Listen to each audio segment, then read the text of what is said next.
দেখুন, আমাদের ছোটবেলায় দূরদর্শনে একটা গোয়েন্দা সিরিয়াল হতো, বিচিত্র তদন্ত। তবে ইদানিং পুলিশের নানা তদন্তে যেসব কাণ্ড কারখানা দেখা যাচ্ছে, সেগুলোকেও বিচিত্র তদন্ত বললে একটুও ভুল হয় না। আর সেই নিয়েই আমাদের প্রথম প্রশ্ন। কুখ্যাত জঙ্গি আফতাব আনসারির সঙ্গে তুলনা করেছিলেন সরকারি আইনজীবী। তার 3 দিনের মধ্যেই যাদবপুর কাণ্ডে গ্রেফতার সেই হিন্দোল মজুমদারকে জামিন দিল আলিপুর আদালত। এহেন তুলনা করার পর কত বড় ধাক্কা রাজ্য সরকারের? দ্বিতীয় প্রশ্ন। এসএসসি আন্দোলনের অডিও মামলায় ধৃত শিক্ষকের বিরুদ্ধে আনা হলো সেনাবাহিনী নৌবাহিনীতে বিদ্রোহে উস্কানির ধারা। আদালতে প্রশ্নের মুখে বিধাননগর পুলিশ। একটা সামঞ্জস্য তো রাখবেন। জামিন দিতে গিয়ে বললেন স্বয়ং বিচারক। বাড়াবাড়ি করতে গিয়েই কি মুখ পুড়ল পুলিশের? তৃতীয় প্রশ্ন। অডিও মামলায় গ্রেফতার শিক্ষক রেজাউল হকের কথোপকথন কার সঙ্গে? আদালতে উত্তর দিতে পারল না পুলিশ। হেফাজতে নিয়ে ভয়েস স্যাম্পল টেস্ট করতে বললেন বিচারক। তার দরকার নেই বলছেন সরকারি আইনজীবী। তাহলে কি স্রেফ হেনস্থা করতেই এই গ্রেফতারি? এ প্রশ্ন তো উঠবেই। চতুর্থ প্রশ্ন। আরজিকর কাণ্ডের 1 বছরের মাথায় পথে নামার পরেই পুরনো মামলায় জুনিয়র ডাক্তারদের ডেকে পাঠানো হলো 2টো থানায়। ভয় দেখিয়ে দমাতে চায় সরকার। প্রতিবাদে অংশ নিয়ে বললেন অভয়ার বাবা। 11 মাস পরে এই তৎপরতার নেপথ্যে কোন অঙ্ক? পঞ্চম প্রশ্ন। মধ্যরাতে মধ্যমগ্রাম ফ্লাইওভারের নিচে আচমকা বিস্ফোরণ। নিহত উত্তরপ্রদেশের যুবকের ব্যাগ থেকে উদ্ধার বিদ্যুতের তার। সন্দেহ আইইডি বিস্ফোরণ। ঘটনাস্থলে গেল এনআইএ। নেপথ্যে কোনো বড় নাশকতার ছক? তবে শুরুতেই দেখাবো একের পর এক মামলায় আদালতে প্রশ্নের মুখে পুলিশের তদন্ত। আবার যাদবপুরের গবেষকের গ্রেফতারি থেকে এসএসসি ভবন অভিযানের আগে অডিও ক্লিপ প্রকাশ। সপ্তাহের প্রথম দিনেই জোড়া মামলায় আদালতে অস্বস্তির মুখে পড়ল রাজ্য সরকার। বড়সড় প্রশ্ন উঠল পুলিশের ভূমিকা নিয়ে। শুক্রবার যাদবপুর বিশ্ববিদ্যালয়ের প্রাক্তন এই গবেষক হিন্দোল মজুমদারকে আফতাব আনসারির সঙ্গে তুলনা করেছিলেন সরকারি আইনজীবী। কিন্তু 3 দিনের মধ্যে সোমবারই তাকে জামিন দিলেন বিচারক। সরকারি আইনজীবীর জামিনের বিরোধিতা ধোপে টিকল না। শাসক দল একটা নৃশংস মনোভাব নিয়ে চলছে।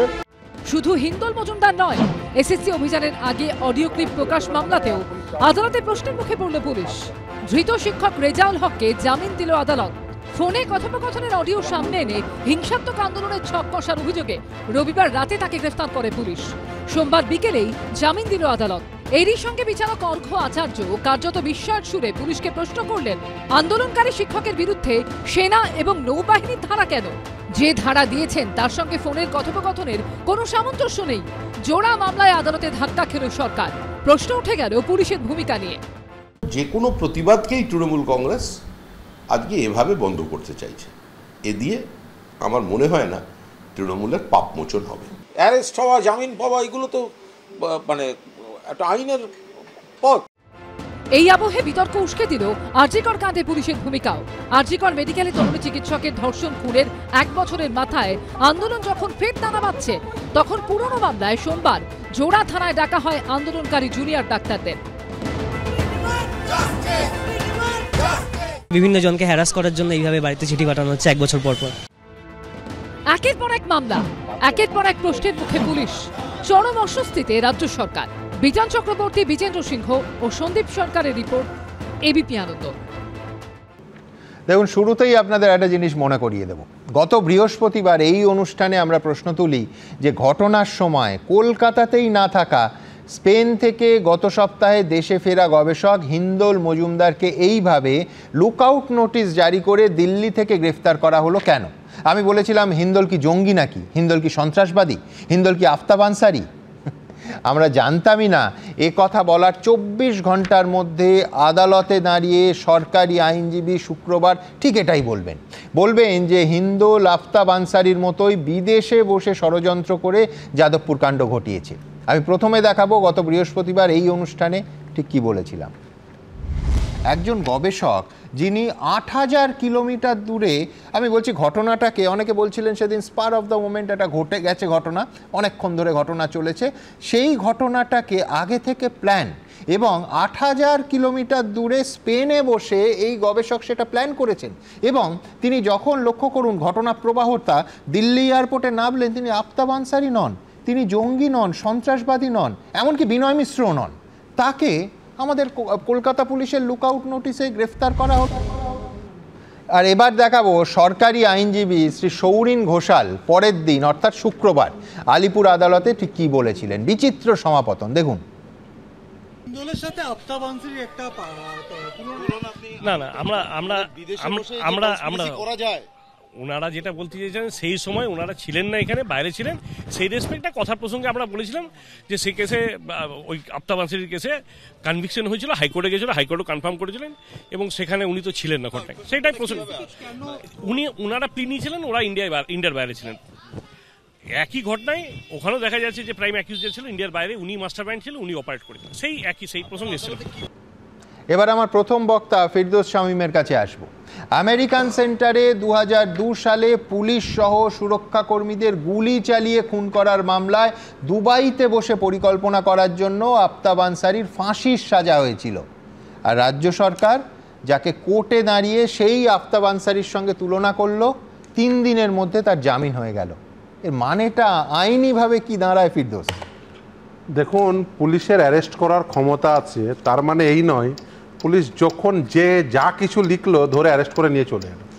সুপ্রিম কোর্ট এটা বুঝেছিল, সেই জন্য সুপ্রিম কোর্ট কিছু ওই প্রসিডিউরাল প্রোটোকল করে দিয়েছিল, এবং সেই প্রসিডিউরাল প্রোটোকল কি সেটা ওই অন্বেষ কুমারের জাজমেন্টে খুব সুন্দর করে এলাবোরেট করে বলা আছে, এবং সেটাকে ফলো করেই এই প্রসিডিউরাল প্রোটোকল ফলো করেই কিন্তু যেগুলোর শাস্তি আপ টু 7 ইয়ার্স পর্যন্ত হয় সেগুলো কিন্তু ওই নোটিশ দিয়ে, আপনারা জানেন আগে 41A ছিল, এখন 35 হয়েছে, ফলে এই যে নোটিশ দিয়ে তাকে জানাতে হবে, খুব ইমার্জেন্সি সিচুয়েশন এক্সেপশন আছে, কিন্তু সেই এক্সেপশন তো তৈরি হতে হবে। কিন্তু পুলিশ কি করছে, পুলিশ দেখুন এই যে অ্যারেস্টগুলো দেখুন, আপনি এই অ্যারেস্টগুলো ভাবুন, এই যে হিন্দোলকে অ্যারেস্ট করলো কিসের জন্য? ব্রাত্য বসুর উপর আক্রমণ হয়েছে, অর্থাৎ মন্ত্রীর উপরে আক্রমণ, প্রশাসনের উপর আক্রমণ। শিক্ষককে করছে কেন? তারা প্রশাসনের বিরুদ্ধে কথা বলছে, অর্থাৎ পুলিশ একেবারেই বর্তমানে শাসক দলের তাবেদারে পরিণত হয়েছে। এবং সেই জন্য দেখছেন যে ব্রাত্য বসু তিনি কিন্তু মানে আমি এর আগের দিনও যেদিন আপনি দেখাচ্ছিলেন ওই হিন্দোলকে গ্রেপ্তার করছে, সেদিনই আমিও ছিলাম, সেদিন আপনি যেদিন এই কথা বলছিলেন, সম্ভবত আমি যদি খুব ভুল না করি, একদম ব্রাত্য বসু খুব আমতা আমতা করে বলছেন আর কি, আমি জানি না মানে তিনি মানে তিনি দায়ী দিচ্ছেন না, কিন্তু পুলিশ ওই যে ধরে আনতে বললে বেঁধে আনতে হবে, অতএব পুলিশকে কিন্তু একেবারে মন্ত্রীমশাইকে খুশি করতে হবে। পুলিশ ভেবেছেন মন্ত্রী গ্রেপ্তার করলে মন্ত্রীমশাই খুশি হয়ে যাবেন। আবার দেখুন এই শিক্ষক কাণ্ডে আপনাদের মনে থাকবে কলতানকে গ্রেপ্তার করা আছে, মনে আছে একটা ভয়েসের উপর, একদম, এবং সেই ক্ষেত্রে কলতানে কিন্তু হাইকোর্টের অর্ডারে কিন্তু কলতান মুক্ত হয়। ফলে এই যে ধরুন এই যে পুলিশের যে ব্যবহার, পুলিশের এবং শুধু তাই নয়, আমি মানে আরেকটা প্রশ্ন করতে চাইবো পুলিশকে বিশেষ করে, এবং এখানে শাসক দলের প্রতিনিধিও আছেন, আমি জানি তিনি পুলিশের দায় হয়তো নেবেন না, কিন্তু শাসক দলের দায় তো নিতে হবে, কারণ প্রশাসনটা তারাই চালাচ্ছেন।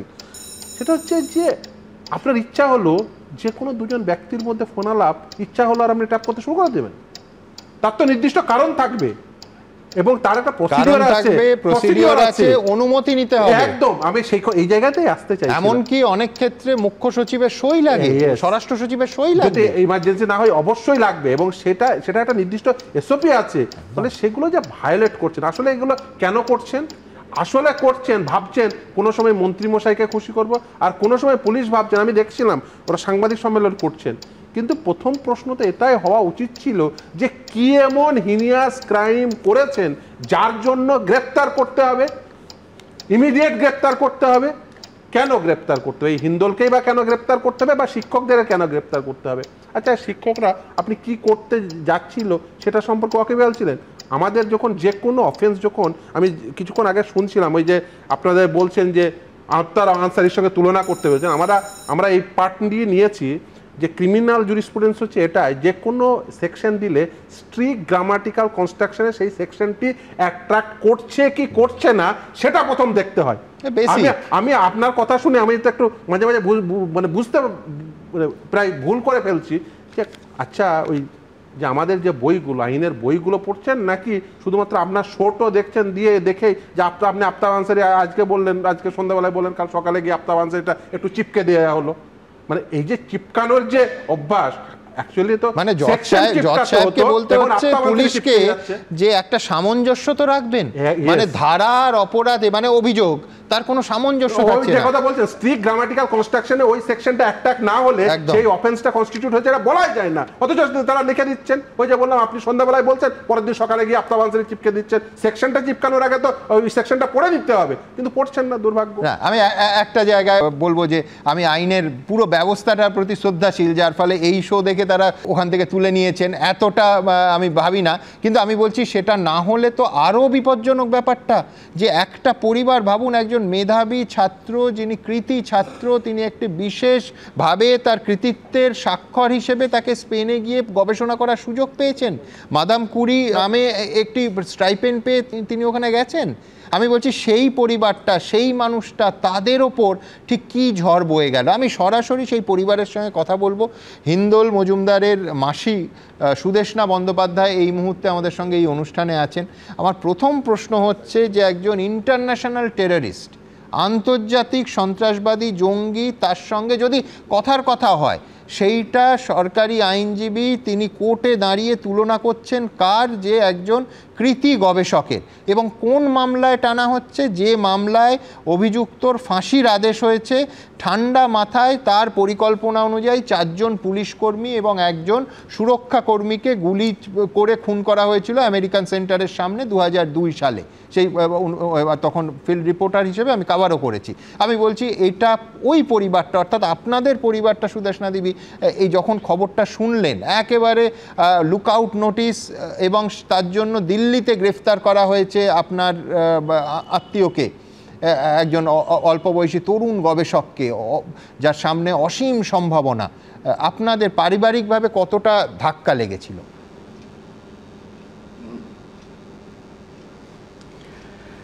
নমস্কার। দেখুন সুমন, এটা তো খুব স্বাভাবিক যে এরকম একটা ঘটনা হঠাৎ করে শুনলে পারিবারিকভাবে এবং মানসিকভাবে একটা প্রচণ্ড বিপর্যস্ত হয়ে পড়েছিলাম আমরা। তারপরে আমার যেটা মানে বলার এখানে প্রথম কথা, আমি তো হিন্দোলকে জন্মাতে দেখেছি এবং ছোট থেকেও অত্যন্ত কৃতি, অত্যন্ত মেধাবী, সমস্ত সময় গান বাজনা এগুলোর সঙ্গেই যুক্ত। ওর মা বাবাও, আসলে ওদের পরিবারটাও ওই গান বাজনার সঙ্গেই যুক্ত ভীষণভাবে। মা বাবাও শিক্ষক শিক্ষিকা, তারাও যথেষ্ট মানে একটা কি বলবো, মানে পরিচিত পরিবার এবং শিক্ষিত পরিবার। সেখানে এইটা ভাবাই যায় না। আর এখনও দেখুন, আমরা তো এই পুরো কেসটাই সাবজুডিস হয়ে আছে, আমরা তো কোনো অর্ডারও এখনও জানি না কি অর্ডার বেরিয়েছে না বেরিয়েছে, ফলে আমি সেই দিকে যেতে চাইছি না। আমি সেই দিকে না গিয়ে আমি বিচার ব্যবস্থার উপর আস্থা রেখেই বলছি যে এটা খুবই দুঃখজনক যখন এটা শুনি, কারণ আমি অন্তত জানতাম না যে ও প্রত্যক্ষ বা পরোক্ষভাবে কোনো রাজনীতির সঙ্গে যুক্ত আছে। ও এসেও ছিল এখানে মানে ওর সেতারটা নিয়ে আসতে, একটা মেরি কুরি স্কলারশিপ পেয়ে যেখানে ও রিসার্চ করছে, ওখানেও গান বাজনার জন্যও সমানভাবে বিখ্যাত হয়েছে, যার জন্য ও এখানে এসেছিল ও সেতারটা নিতে এসে এইভাবে যে বিপদে পড়ে যাবে সেটা সত্যি ভাবতে পারিনি। মানে আমরা তো মানে সত্যি অবাক হয়ে গেছি এবং মানসিকভাবে ভীষণভাবে ভেঙেও পড়েছিলাম আমরা। একদম পুরো বিষয়টাই এমন, সেতারের সঙ্গে সুরের সঙ্গে তো যায় না, অত্যন্ত বেসুরো এবং বেতালা একটা বিষয় ঘটলো। আমার এখানে পরের প্রশ্নটা শুধু কৌতূহল থেকে, যে ধরুন স্পেনে ফিরে যাওয়ার ক্ষেত্রে, মানে গবেষণা চালানোর ক্ষেত্রে কোথাও কি কেরিয়ারের কোনো অনিশ্চয়তা দেখা দেবে? মানে আমরা সবাই আশা করতে পারি যে সেরকম কিচ্ছু, কোনো দিগন্তেও কোনো সমস্যা না আসে। শুধু জানতে ইচ্ছে করছে যে এইরকম একটা মামলায় জড়িয়ে পড়ার জন্য কি কোনো ওর কেরিয়ারে কোনো ছাপ আসতে পারে, কোনো সমস্যা আসতে পারে? দেখুন, সেটা তো সময়ই বলতে পারবে একমাত্র। মানে আমরা শুধু আশা করতে পারি এবং আশার ছলনে যেন না ভুলে যাই, সেটাও যেন থাকে। মানে কি ফল, মানে ওই ফলটাই চাই যেন ঠিকভাবে একইভাবে যেইভাবে সম্মানের সঙ্গে রিসার্চটা করছিল, গান বাজনা চালিয়ে যাচ্ছিল, সেটাই যেন এখনও করতে পারে, এইটুকুই বলতে পারবো। এছাড়া তো দেখুন কি হতে পারে না পারে সেটা তো ওইভাবে বলা সম্ভব না, কিন্তু সত্যি কায়মনোবাক্যে প্রার্থনা করছি যেন ওর জীবনের ও চলার পথে কোথাও বাধা না আসে, ও যেন চড়ুইবেতি মন্ত্র বুকে নিয়ে এগিয়ে যেতে পারে। একদম অসংখ্য ধন্যবাদ আপনাকে সুদেষ্ণা দেবী।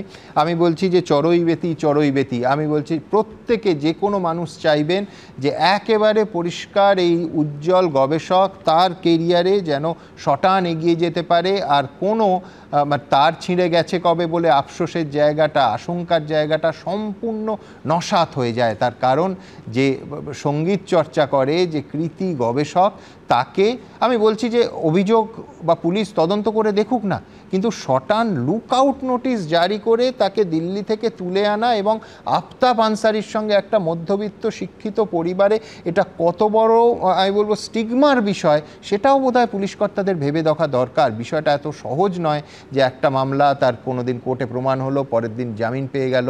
বোধহয় পারিবারিক দিক থেকে তারাও তো আমাদের মতো পরিবারে থাকেন, তারা যদি একটু ভেবে দেখেন আমাদের পুলিশ কর্তা এবং সরকার বাহাদুর, তাহলে নিঃসন্দেহে সেটা সবার কাছে কাম্য। আমি দ্রুত একবার দেখব হিন্দোল মজুমদার বেরিয়েছেন এই মুহূর্তে, তার বক্তব্য। জিনিস জানলাম, থানায় এসছো পার্সোনাল প্রপার্টিগুলো ফেরত নিতে। কি কি আছে? ব্যাগ, সুটকেস ইত্যাদি। আপনাকে আফতাব আনসারীর সঙ্গে কেন তুলনা করা হলো? আমি জানি না, সেটা বাকিরা বলতে পারবেন, যিনি তুলনা বলছিলেন বলতে পারবেন।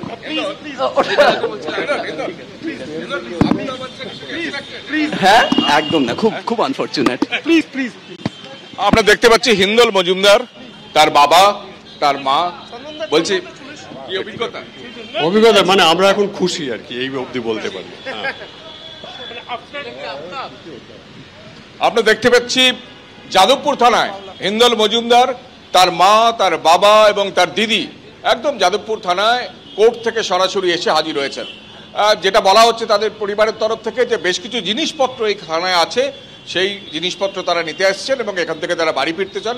এবং যাওয়ার আগে হিন্দোল তার স্বভাবচিত ভঙ্গিতে এই ঘটনা বিবৃত করলো। এখন দেখার যে থানায় কতক্ষণ থাকতে হয়, থানায় কি কি জিনিস আছে এবং সেই জিনিসগুলো নিয়ে তাদের অন্য কোনো প্রতিক্রিয়া পাওয়া যায় কিনা বা নতুন কোনো প্রতিক্রিয়া পাওয়া যায় কিনা। ধন্যবাদ কৃষ্ণেন্দু, তুমি পরিস্থিতির ওপর নজর রাখো। আমি শুধু দেখুন, আমরা প্রত্যেকে এইটুকু তো চাইতে পারি যে হিন্দোলের এই যে উজ্জ্বল হাসিটা এটা অক্ষয় হোক, ও ওর কর্মক্ষেত্রে যে গবেষণার মধ্যে আছে সেখানে যেন ফিরে যেতে পারে, এবং পুলিশকে যে অভিযোগ এনেছে তা প্রমাণ করতে হবে। কিন্তু আমি আবার বলছি এই হাসিটা, এটা মানে এই উজ্জ্বল হাসিটা একজন গবেষক, একজন তরুণ গবেষকের মুখে যেন স্থায়ী চেহারা পায়। আমি এখান থেকে আমার পরের প্রতিবেদন যে পুলিশের আপত্তি, কোর্টে কিন্তু আজ ধোপে টিকলো না, জামিন পেলেন এই হিন্দোল মজুমদার। জামিন পেয়ে যখন বেরোচ্ছেন সেই উজ্জ্বল মুখের হাসি আপনারা দেখলেন এই মুহূর্তে লাইভে। আমার পরের প্রতিবেদন ব্যাকগ্রাউন্ডে ঠিক কি হচ্ছিল, কি হলো দেখুন। পুলিশ খুব ভালো কাজ করেছে, পুলিশকে নিয়ে কোনো আমার আপত্তি নেই। আদালতে ফের জোরালো ধাক্কা খেল রাজ্য সরকার। জামিন পেলেন যাদবপুর বিশ্ববিদ্যালয়ের প্রাক্তনী এবং স্পেন ফেরত বাঙালি গবেষক হিন্দোল মজুমদার। যাদবপুর বিশ্ববিদ্যালয় শিক্ষামন্ত্রীর গাড়ি ঘিরে গন্ডগোলের ঘটনায় স্পেনে গবেষণারত যাদবপুর বিশ্ববিদ্যালয়ের প্রাক্তনী হিন্দোল মজুমদারকে ধরতে লুকআউট নোটিশ জারি করেছিল পুলিশ।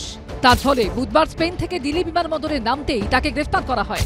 শুক্রবার এই বাঙালি গবেষককে আদালতে তুলে কুখ্যাত জঙ্গি আফতাব আনসারির সঙ্গে তার তুলনা করেন সরকারি আইনজীবী। আর 3 দিনের মাথায় তাকেই জামিন দিল আদালত। ধাক্কা খেল পুলিশ, বেকায়দায় পড়ল সরকার। পুলিশের এই সক্রিয়তাকে কিভাবে পুলিশ খুব ভালো কাজ করেছে, পুলিশকে নিয়ে কোনো আমার আপত্তি নেই। তাকে স্পেন থেকে আসার পথে তুলে নেওয়া হলো, কলকাতা পুলিশ দিল্লিতে গিয়ে অ্যারেস্ট করছে, তার মানে কতটা তৎপরতা তাদের। 3 দিন পুলিশি হেফাজতে কাটানোর পর হিন্দোল মজুমদারকে সোমবার আলিপুর আদালতে তোলে পুলিশ। তার জামিনের বিরোধিতা করে জেল হেফাজতে পাঠানোর আর্জি জানান সরকারি আইনজীবী। পাল্টা ধৃতের আইনজীবী দাবি করেন তদন্তের কোনো অগ্রগতি হচ্ছে না, তাই তার মক্কেলকে জামিন দেয়া হোক। 1 মার্চের ঘটনায় স্পেন থেকে বসে হিন্দোল মজুমদার ষড়যন্ত্র করেছিলেন বলে দাবি করে এসেছে পুলিশ। তার ভিত্তিতে আদালতে ধৃতের কিছু হোয়াটসঅ্যাপ চ্যাটের প্রমাণ জমা দেয় সরকার পক্ষ। জানিয়ে বিচারক প্রশ্ন করেন, যদি বিষয়টা এতটাই গুরুত্বপূর্ণ হয় তাহলে আইটি অ্যাক্টে মামলা করেননি কেন? বিচারক এই প্রশ্ন করেন, যিনি ঘটনাস্থলেই ছিলেন না তিনি এর সঙ্গে যুক্ত হলেন কিভাবে? পাশাপাশি ঘটনার দিন আহতদের ইনজুরি রিপোর্টের প্রেক্ষিতে বিচারক বলেন, ইনজুরি রিপোর্ট দেখেও এর গভীরতা বোঝা যাচ্ছে না। শেষ অবধি পুলিশের আপত্তি খারিজ করে স্পেন ফেরত গবেষককে জামিন দেন বিচারক। ইনফরমেশন টেকনোলজি অ্যাক্টের আওতায় যদি কাউকে 120B-তে আনতে হয় তাহলে মিটিং অফ মাইন্ড দেখাতে হয়। 120B-তে সেটা ওনারা পুলিশ প্রসিকিউশন এজেন্সি দেখাতে পারেনি। এই যে হোয়াটসঅ্যাপ চ্যাট এইগুলো যে এফএসএল থেকে জাস্টিফাই করেছে যে ওরই ডিভাইস থেকে এসেছিল বা ওর ল্যাপটপ থেকে এসেছিল, সেটাই অ্যাসার্টেন করার মতো কোনো ইনভেস্টিগেশন পুলিশের পার্টে হয়নি। ওনার এগেনস্টে অনেক তথ্য প্রমাণ আমাদের কাছে এখনো পর্যন্ত ইনভেস্টিগেশন এজেন্সির কাছে উঠে এসেছে। আমরা দেখলাম যে এর আগের দিন আফতাব আনসারীর নাম পাবলিক না বিবৃতি তুলেছিলেন, আজকে সেই প্রসঙ্গে কিছু আপনারা বললেন না, তাহলে সেই ক্ষেত্রে যদি একটুখানি না, আফতাব আনসারী হোক বা দাউদ ইব্রাহিম হোক বা অন্য কেউই হোক, that is not the factor. Factor is whether the conspirator can be done from the India or beyond India. India থেকে করা যায় না ইন্ডিয়ার বাইরে থেকেও করা যায় কি না, এটাই হচ্ছে কোশ্চেন। সেই রেসপেক্টে উদাহরণস্বরূপ হয়তো আগের দিন আমাদের চিফ সাহেব একজনের নাম করেছিলেন। প্রথমে একজন কৃতি গবেষককে এভাবে গ্রেফতার, তারপর আমেরিকান সেন্টারে হামলায় যাবজ্জীবন সাজাপ্রাপ্ত জঙ্গি আফতাব আনসারীর সঙ্গে তুলনা, অবশেষে আদালত থেকে জামিন।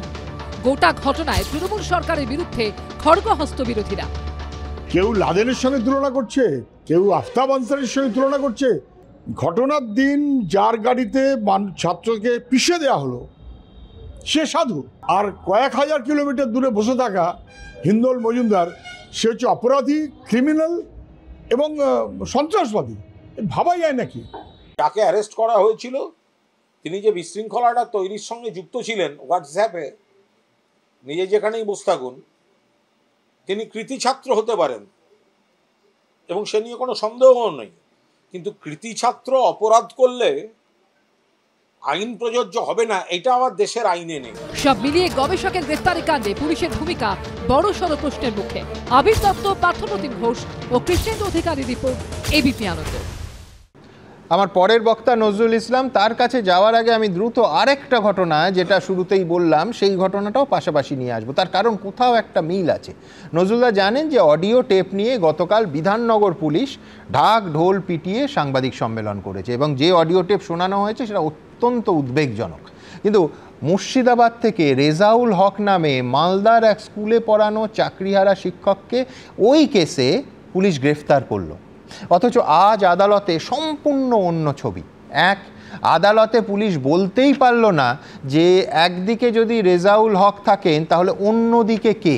খুব গুরুত্বপূর্ণ প্রশ্ন যে কার সঙ্গে রেজাউল হক কথা বলেছেন, এটা তো গুরুত্বপূর্ণ, আদালতে পুলিশ বলতে পারল না। 2, কণ্ঠস্বরটা যে রেজাউল হকের সেটার বিষয়ে কোনো তদন্ত রিপোর্ট নেই। মাননীয় বিচারক যখন বললেন যে আমি পুলিশ কাস্টাডি দিচ্ছি, আপনারা আগে ভয়েস স্যাম্পল কালেক্ট করে টেস্ট করুন, তখন তার উত্তরে পুলিশ বলে যে এখন তার দরকার নেই, ভবিষ্যতে দরকার হলে আমরা করব। আমি বলছি বিস্ময়কর এই জন্য যে যাকে আফতাব আনসারী বলছে পুলিশ, তাকে নিয়ে একদম কোর্টে দাঁড়িয়ে আফতাব আনসারী বলছে এবং পুলিশ কাস্টাডির দরকার নেই বলছে। আবার এই অডিও টেপে আপনারা যারা কালকে শুনেছেন যে নাকি যে পেট্রোল বোমা, সকেট বোমা মারার কথা বলছে, পুলিশ দাবি করছে, তার সম্পর্কে পুলিশ বলছে না আমার ভয়েস টেস্টের কোনো দরকার নেই। আমি এই রকম বিচিত্র তদন্তের কথা আমি অন্তত শুনিনি। নজরুলদা শুনেছেন কিনা এবার জেনে নিন। আমি প্রথমে আপনাকে আইনের কথাটা বলি। হ্যাঁ, কেউ অপরাধ করলে যেমন তার বিরুদ্ধে কেস হবে, হ্যাঁ, তেমনি সে পুলিশ অফিসার হোক বা অন্য লোক হোক, যদি কারোর বিরুদ্ধে মিথ্যা অভিযোগ করে সেটাও কিন্তু শাস্তিযোগ্য অপরাধ। এখানে একাধিক আইনজীবী আছেন। আইপিসির 211 নম্বর ধারা ছিল, এখন 248 নম্বর ধারা হয়েছে বিএনএসএস। অতএব এই যে বিধাননগর পুলিশ যে একজনকে ধরে বলল এর কণ্ঠস্বর, অথচ তার ভয়েস স্যাম্পল নিতেই চাইছে না, তো যতক্ষণ না ভয়েস স্যাম্পল টেস্ট করে এই কণ্ঠস্বরটা এবং কার সঙ্গে কথা বলছিল সে কণ্ঠস্বরটাও তার, এটা প্রমাণ হচ্ছে না, ততক্ষণ তাদের তো অ্যারেস্ট করার কথা নয়। অতএব যারা এর সঙ্গে যুক্ত আছেন তারা যদি এই পুলিশ অফিসার তাদের বিরুদ্ধে মামলা করেন তাহলে কিন্তু তাদের সাজা হয়ে যাবে। একই কথা হিন্দলের ক্ষেত্রেও, কারণ হিন্দল যাদবপুরে সেদিন উপস্থিত ছিলেন না, এই ব্যাপারে কোনো রকম সন্দেহ নেই। তাহলে একমাত্র সে ষড়যন্ত্র করেছে। তাহলে ষড়যন্ত্র করেছেন, একটা ফোন কল করেছে বা কোনো মেসেজ পাঠিয়েছে, সেই মেসেজটা তখন তো রেকর্ড করা হয়নি, তাহলে মেসেজে কী ছিল সেটা কোথা থেকে রিকভার করলো, বা ফোনে কি কথা বলেছিল কোথা থেকে রেকর্ড করলো। ফোনে যদি না দেখাতে পারে, দেখুন ষড়যন্ত্রটা ধারা আগে যে 120-তে ছিল, 161-তে এসেছে, সেখানে হচ্ছে যে কোনো অপরাধ করার জন্য ষড়যন্ত্র হতে হবে। তো তারা যদি এটা প্রমাণ না করতে পারে যে অপরাধ করার জন্য সে যুক্ত ছিল ষড়যন্ত্রে, তাহলে কিন্তু সে মামলা করলেও যারা এই অ্যারেস্ট করেছে, লুক আউট নোটিশ পেয়েছে, তাদের কিন্তু সাজা হয়ে যাবে। এবার আমি তারপরেও পুলিশের যে সক্রিয়তা আমি মেনে নিতাম, কিন্তু ধরুন যাদবপুরে যার গাড়ির তলায় পড়ে একজন ছাত্র আহত হয়েছে, সে কথাও আমি ছেড়ে দিলাম, কিন্তু সেই লোকটা কে? শিক্ষামন্ত্রী তো, তিনি একটা পার্টির নেতা। আপনারা কি তার এই বক্তৃতা শোনাননি যে তিনি বলছেন যে তৃণমূল করলেই চাকরি হবে? কোথায় হবে, কিভাবে হবে আমি বলবো না, কিন্তু হবে, হয়েছে এবং হবে। আপনারা তাকে প্রতিক্রিয়া নিয়েছিলেন, আপনাদের দেখুন ফুটেই আছে, তিনি বলছেন যে আমার কোটার চাকরি। মন্ত্রীদের কোটা আছে, আইনটা একটু যদি আপনি জানতে পারেন মন্ত্রীর কাছ থেকে দেখাবেন। শুধুমাত্র বামফ্রন্ট আমল থেকেই আছে যে তার যে পিএ থাকে এবং সিএ থাকে এবং তার হেল্প করার জন্য গ্রুপ ডিস থাকে, সেইটা মন্ত্রীকে পছন্দ করে নিতে বলা হয়। কিন্তু মন্ত্রী তৃণমূলের নয়, মন্ত্রী যে বিজেপি করছে, যে সিপিএম করছে, যে কংগ্রেস করছে, যে কোনো দল করছে না সকলে, তাহলে যে মন্ত্রী বলে যে তৃণমূল করলেই চাকরি হবে এবং সেটা অস্বীকার করছে না, এটাও তো অপরাধ। পুলিশের লোকেরা কি মন্ত্রীকে ডেকে জিজ্ঞাসাবাদ করেছেন, না অ্যারেস্ট করেছেন, না তার কথা কিনা সেটা পরীক্ষা করেছেন? 1 নম্বর। শীতলকুচিতে ঘটনার পর রাজ্যের মুখ্যমন্ত্রী মমতা ব্যানার্জি পার্থপ্রতিম রায়ের সঙ্গে যে টেলিফোনে কথা বলছিলেন, তার অডিও আপনারা যদি চান এখনও পাবেন, আমিও দিতে পারবো। সেখানে মুখ্যমন্ত্রী বলছেন যে তোমরা করবে না, আইনজীবীর সঙ্গে কথা বলে এফআইআরটা এরকমভাবে করতে হবে যাতে ওই এসপিটাকে ফাঁসানো যায়, সিআইকে ফাঁসানো যায়, সিআরপিএফের কমান্ডারকে ফাঁসানো যায়। তিনি যদি বলতেন যে যারা যারা অপরাধী তাদের বিরুদ্ধে যাতে ব্যবস্থা, আমার কোনো আপত্তি ছিল না, কিন্তু ফাঁসানো মানে ফ্রেম, তার মানে তার বিরুদ্ধে মিথ্যা মামলা করা, এটা অপরাধ কিনা? আমাদের কোন পুলিশ অফিসার এটা তদন্ত করেছে?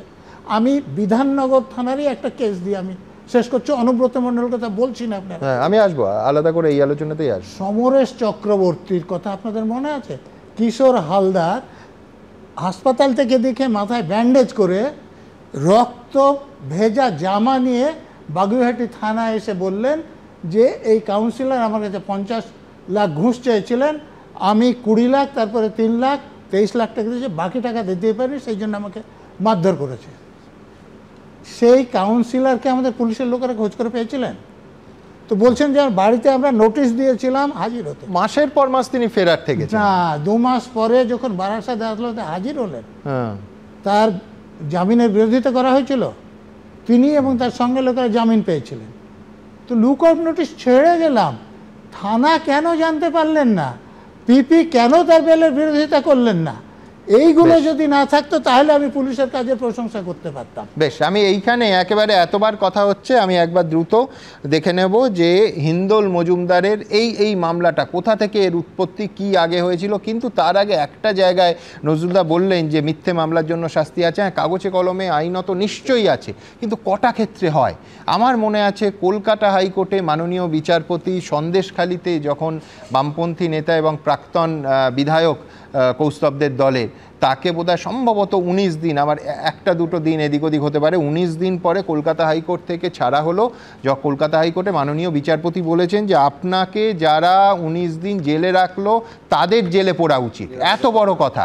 নিরাপদ সর্দার কিন্তু আমি বলছি কারুর শাস্তি হয়েছে? নিরাপদা সর্দারও তো আবার পাল্টা মামলা করে সেই মামলাটা আইন আদালত মামলা, এটা একটা দীর্ঘ অর্থ এবং সময়ের ব্যাপারে দীর্ঘদিন ধরে চলে, আমরা প্রত্যেকে জানি। যার ফলে ফলস কেস হলে সেই ট্রমা থেকে মানুষ কবে বেরোতে পারবে, কবে সেই স্টিগমা থেকে বেরোতে পারবে, এইটা ভাবে। আবার আরেকটা মামলায় কি মানুষ জড়িয়ে পড়ে? আমি বলছি এটা স্বাভাবিক প্রবণতার কথা বললাম।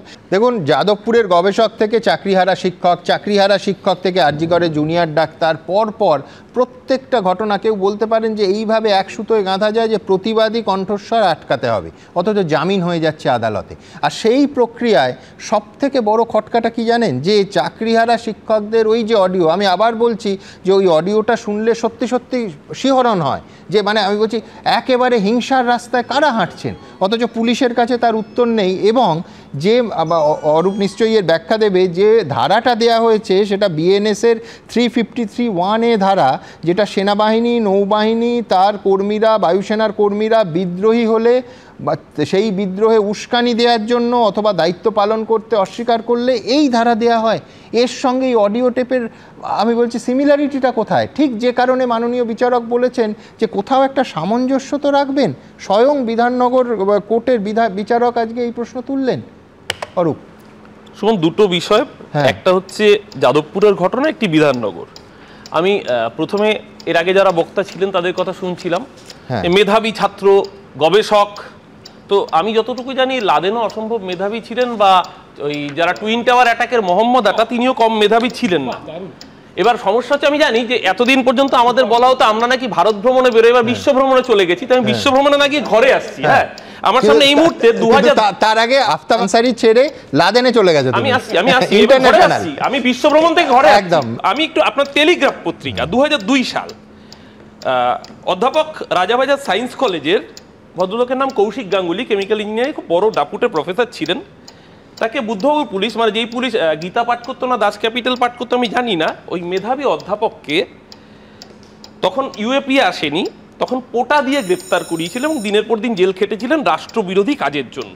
এরকম উদাহরণ একাধিক দেওয়া যায়। আপনি একটু আগে শুনছিলাম যে বাইরে থেকে ইনফরমেশন এক্সচেঞ্জ করেছে, তাতে কি করে ক্রিমিনাল কনস্পিরেসি হয়। শুনুন, আপনার সাথেই কদিন আগেই আমরা সবাই আলোচনা করেছিলাম এবং একমত হয়েছিলাম যে একজন ইউটিউবার, যাকে সারা দেশ দেখেছিল, যে পাকিস্তান থেকে কি করে তাকে ইনপুট দেওয়া হতো এবং কিভাবে সে সন্ত্রাসবাদী কার্যকলাপে মদত দিত। ভদ্রমহিলার নাম জ্যোতি মালহোত্রা, আমি যদি ভুল না করে থাকি।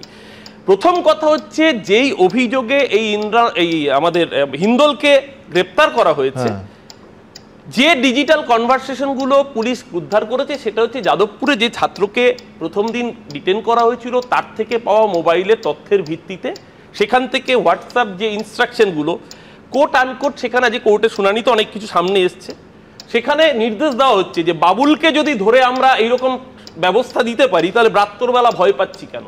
ইনস্ট্রাকশন দেওয়া হচ্ছে যখন মারা হবে, গাড়ি আক্রমণ করা হবে, কিভাবে ভিডিও ফুটেজিং করা হবে। ইনস্ট্রাকশন দেওয়া হচ্ছে যদি পুলিশ কেস দেয় কিভাবে সামলাতে হবে।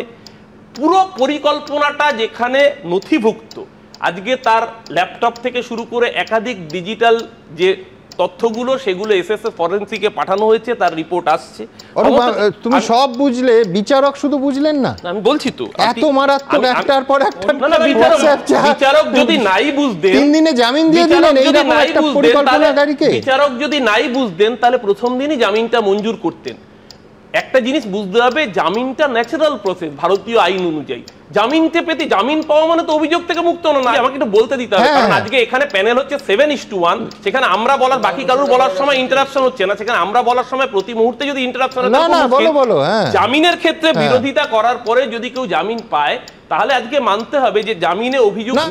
আমার খটকাটা কোথায় করলে তো আমি তোমায় জিজ্ঞাসা করতাম না, শেষ করতে দিতে হবে তো। জামিন পাওয়া মানে যদি অভিযোগ মুক্ত হয়ে যাওয়া হয় তাহলে আজকে আরেকটি মামলায় পার্থ চট্টোপাধ্যায় জামিন পেয়েছেন, তার মানে পার্থ চট্টোপাধ্যায়ের বিরুদ্ধে যে অভিযোগ বিরোধীরা করেছে সেই অভিযোগগুলোর আর সারবত্তা থাকে না। দ্বিতীয়ত, পুলিশ জামিনের বিরোধিতা করেনি যদি বলেন, তাহলে আমি এক্ষেত্রে বলবো আরেকটা উদাহরণ, যে উদাহরণটা আমাদের চোখের সামনে ভাসছে, আরেকটি মেধাবী ছাত্র। দেখুন, সরকারের অ্যাপ্রোচের মধ্যে পার্থক্য থাকবে। যদি কেউ রাষ্ট্রদ্রোহিতার মতো কাজ করে, মন্ত্রীর উপর আক্রমণের মতো ঘটনায় ষড়যন্ত্রে লিপ্ত থাকে, পুলিশকে ব্যবস্থা নিতে হয়, কারণ নইলে ল অ্যান্ড অর্ডার বলে দেশে কিছু থাকবে না। আবার একই সাথে সাথে একটি মেধাবী ছাত্র যখন এই ধরনের কনস্পিরেসির মধ্যে যুক্ত হয়ে যায়, দিনের শেষে সে একজন ছাত্র, সেই মেধাবী ছাত্র আমাদের দেশের নিশ্চিতভাবে সে গর্ব। সেই জায়গায় দাঁড়িয়ে আমরা কখনোই সেই সরকারের দমন পূরণ নীতি চাই না, যেই দমন পূরণ নীতি আমরা দেখছি যে বছরের পর বছর ধরে 2020 সাল থেকে অ্যারেস্টেড উমর খালিদ আজ অবধি তার হিয়ারিং টুকু পর্যন্ত হয় না। বাবার আমরহিম প্যারোল পায়, উমর খালিদ প্যারোল পায় না। সেই জায়গায় সরকারের অ্যাপ্রোচ পরিষ্কার সুমন, সরকারের অ্যাপ্রোচ পরিষ্কার। আমরা দেখুন ছেলেটি মেধাবী, আমরা তার সেই জায়গাটাকে নিশ্চিতভাবে রেসপেক্ট করছি, কিন্তু তার সাথে সাথে যে ক্রিমিনাল আজকে বলুন এই অডিও, এই যে হোয়াটসঅ্যাপ স্ক্রিপ্ট গুলো, এই হোয়াটসঅ্যাপ ডকুমেন্ট গুলো, এটা কি সে কোথাও ডিনাই করেছে সেই ইনস্ট্রাকশন গুলো পাঠায়নি? আজকে একবারও যে ডিজিটাল এভিডেন্সের কথা বলা হচ্ছে সে কি একবারও অস্বীকার করেছে যে সে এই কনস্পিরেসি গুলোর মধ্যে জড়িত ছিল না? আমার দুটো জায়গায় খটকা আছে। একটা হচ্ছে যে বুদ্ধবাবুর পুলিশ অথবা এই মুহূর্তে মোদী সরকার, আমি বলছি যেখানে যেখানে যে রাজ্যে রাজ্যে বিজেপি সরকার আছে সেখানকার পুলিশ বহু অন্যায় করেছে, চরম অন্যায় করেছে। সেই ঘটনাগুলো কোনোভাবে আমাদের পশ্চিমবঙ্গ পুলিশের জাস্টিফিকেশনের কারণে আসতে পারে কিনা এক। অরূপ একটা জায়গায় যেহেতু অনেকটা দূরত্ব, এখানে বসলে হয়তো বুঝতে ভুল করতো না, যেটা হচ্ছে সেটা হচ্ছে এই ছাত্রটির ক্ষেত্রে, গবেষকের ক্ষেত্রে পুলিশ জামিন অপোজ করেছে, শিক্ষকের ক্ষেত্রে জামিন অপোজ করেনি এক। দুই হচ্ছে যে সবথেকে বড় খটকাটা আমার যেখানে, সেটা হচ্ছে যে ধরুন উজ্জ্বল গবেষক 3 দিন আগেও ছিল, পুলিশ অথবা সরকারের অবস্থান তার সম্পর্কে যা, সেটা 3 দিনে তো পাল্টে গেল না। তাহলে কেন মাননীয় বিচারক মনে করে তাকে জামিন দিলেন? পার্থ চট্টোপাধ্যায়ের সঙ্গে তুলনাটা সম্পূর্ণ অপ্রাসঙ্গিক, কারণ এখনও 3 বছর প্রায় হয়ে গেছে পার্থ চট্টোপাধ্যায় জেলের মধ্যে আছেন। ইনফ্যাক্ট আজকের কেসে, দ্বিতীয় কেসে জামিন পেয়েও তিনি বেরিয়ে আসতে পারবেন না, কারণ আরও একাধিক গুরুত্বপূর্ণ কেস আছে। কিন্তু ওর সঙ্গে একটা জায়গায় আমি একমত যে যদি সত্যি কেউ অপরাধ করে থাকে, তার সে কত বড় স্কলার, কোন দেশে গবেষণা করছে, এইগুলো ধর্তব্যের মধ্যে নয়। আমার খটকাটা ছিল, আছে এবং থাকবে যেখানে এই গবেষক সত্যি আফতাব আনসারি ঠান্ডা মাথায় তার পরিকল্পনায় 5 জনকে গুলি করে আমেরিকান সেন্টারের সামনে খুন করা হয়েছে। তার সঙ্গে এই স্পেনে থাকা গবেষক, এই তরুণ ছাত্রটির আদৌ কোনো তুলনা চলে কি না, এবং অফিসিয়ালি সরকারের তরফে, পুলিশের তরফে এই তুলনাটা করা হচ্ছে। আমি বলছি এটা কিন্তু লাগলে তাক, না লাগলে তুকের মতো ব্যাপার নয়। তার কারণ আমাদের একজন উজ্জ্বল সহনাগরিক, বয়সে আমার আর অরূপে দুজনের থেকেই অনেক ছোট, তার গোটা কেরিয়ার, গোটা জীবনের প্রশ্ন। সুতরাং এটা দ্যাট সিরিয়াস। আমার পরের বক্তা তরুণজ্যোতি, আমি তরুণজ্যোতির কাছে যাওয়ার আগে দ্রুত একবার দেখাবো আবার আরেকটা বিস্ময়ের জায়গা। আমি কেন 3টে ঘটনা, আরজি করের ঘটনা, এই চাকরিহারা শিক্ষকদের ঘটনা এবং এই গবেষকের ঘটনা পাশাপাশি রাখছি, যে সেনাবাহিনী, নৌবাহিনী আইনে মামলা হচ্ছে যে তাদের বিদ্রোহে উস্কানি দেওয়ার ধারা কি করে একজন চাকরিহারা শিক্ষকের অডিও টেপের সঙ্গে আসে। আমি বলছি, আমি তো আইনজ্ঞ নই, এই বিষয় আমার নয়, স্বয়ং বিচারকের। ঠিক কী বলেছেন পরের প্রতিবেদনে দেখাবো। রবিবার রাতে গ্রেপ্তার, সোমবার বিকেলে জামিন। ফোনে হিংসাত্মক আন্দোলনের পরিকল্পনা করার অভিযোগে ধৃত শিক্ষক রেজাউল হককে জামিন দিল বিধাননগর মহকুমা আদালত। শুধু জামিন নয়, মামলার শুনানিতে পরতে পরতে বিচারকের প্রশ্নের মুখে পড়তে হলো মামলার তদন্তকারী অফিসার, বিধাননগর পূর্ব থানার আইসি শঙ্কর নারায়ণ সাহাকে। যে ধারা আপনারা এই ব্যক্তির বিরুদ্ধে দিয়েছেন তার সঙ্গে ফোনে কথোপকথনের কোনো সামঞ্জস্য নেই। তদন্তকারী আধিকারিকের উদ্দেশ্যে এমনটাই বলেন বিচারক। পাশাপাশি বিএনএস এর 351(3) ধারার প্রসঙ্গ টেনে তদন্তকারী অফিসারকে বিচারক অর্ঘ্য আচার্য প্রশ্ন করেন, আপনারা এই মামলায় সেনাবাহিনী এবং নৌবাহিনীর ধারা যুক্ত করেছেন, এটা কি কারণে? এখানে তো কোনো সেনা বা নৌসেনা মোতায়েন হয়নি, বা হাইকোর্টও কোনো নির্দেশ দিয়েছে বলে আমার জানা নেই। তাহলে কেন এই ধারা? ধারাগুলোতে ছিল যে পাবলিক সার্ভেন্টদেরকে থ্রেট করা, এই ধারাগুলোতে ছিল যে আর্মি, নেভি এদেরকে থ্রেট করা, এই টাইপের। কিন্তু এখনো পর্যন্ত এফআইআর বা সিডিতে কোর্ট এরকম কিছু খুঁজে পাননি যে কোন পাবলিক সার্ভেন্টকে থ্রেট করা হয়েছে, কি করা হয়েছে, বা এখানে কোন আর্মি, নেভি কারা যুক্ত আছে, কিছুই খুঁজে পায়নি। এবং পুলিশও ঠিক সদুত্তর দিতে পারেনি, মানে যিনি আইও ছিলেন। ইনভেস্টিগেশন আমরা শুরু করেছি। মাননীয় বিচারপতি কি অর্ডার শিট করছেন, পাস করছেন, সেটা আমরা দেখব। দেখে যদি সেটাতে কিছু করার থাকে আমরা সেটা করব। সোমবার চাকরিহারা শিক্ষকদের এসএসসি ভবন অভিযানের ঠিক আগে রবিবার বিস্ফোরক এই অডিও ক্লিপ প্রকাশ করে বিধাননগর পুলিশ কমিশনারেট। বড় বড় মাথা আসলে ওর মাথায় একটা গ্যাগ করে দিব, ওখানে নিয়ে চলবো। মাসা ওটা কলকাতা চলবে, বুঝলে তো?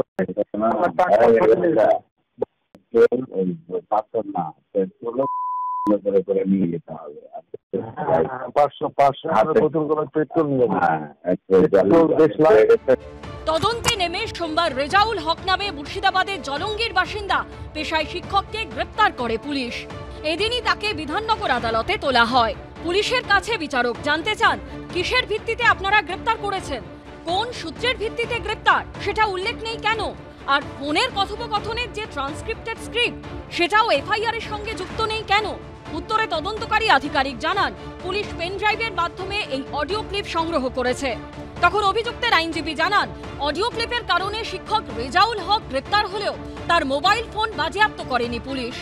এরপরে বিধাননগর পূর্ব থানার আইসিকে বিচারক বলেন, যে অডিওর নমুনা আপনারা সামনে এনেছেন তার মধ্যে একজন যে এই ব্যক্তি সেটা আপনারা কিভাবে প্রমাণ করছেন? যে ব্যক্তিকে আপনারা গ্রেপ্তার করেছেন ফোনে তার অপর প্রান্তের ব্যক্তি কে ছিলেন তাকে কি আদৌ চিহ্নিত করতে পেরেছেন?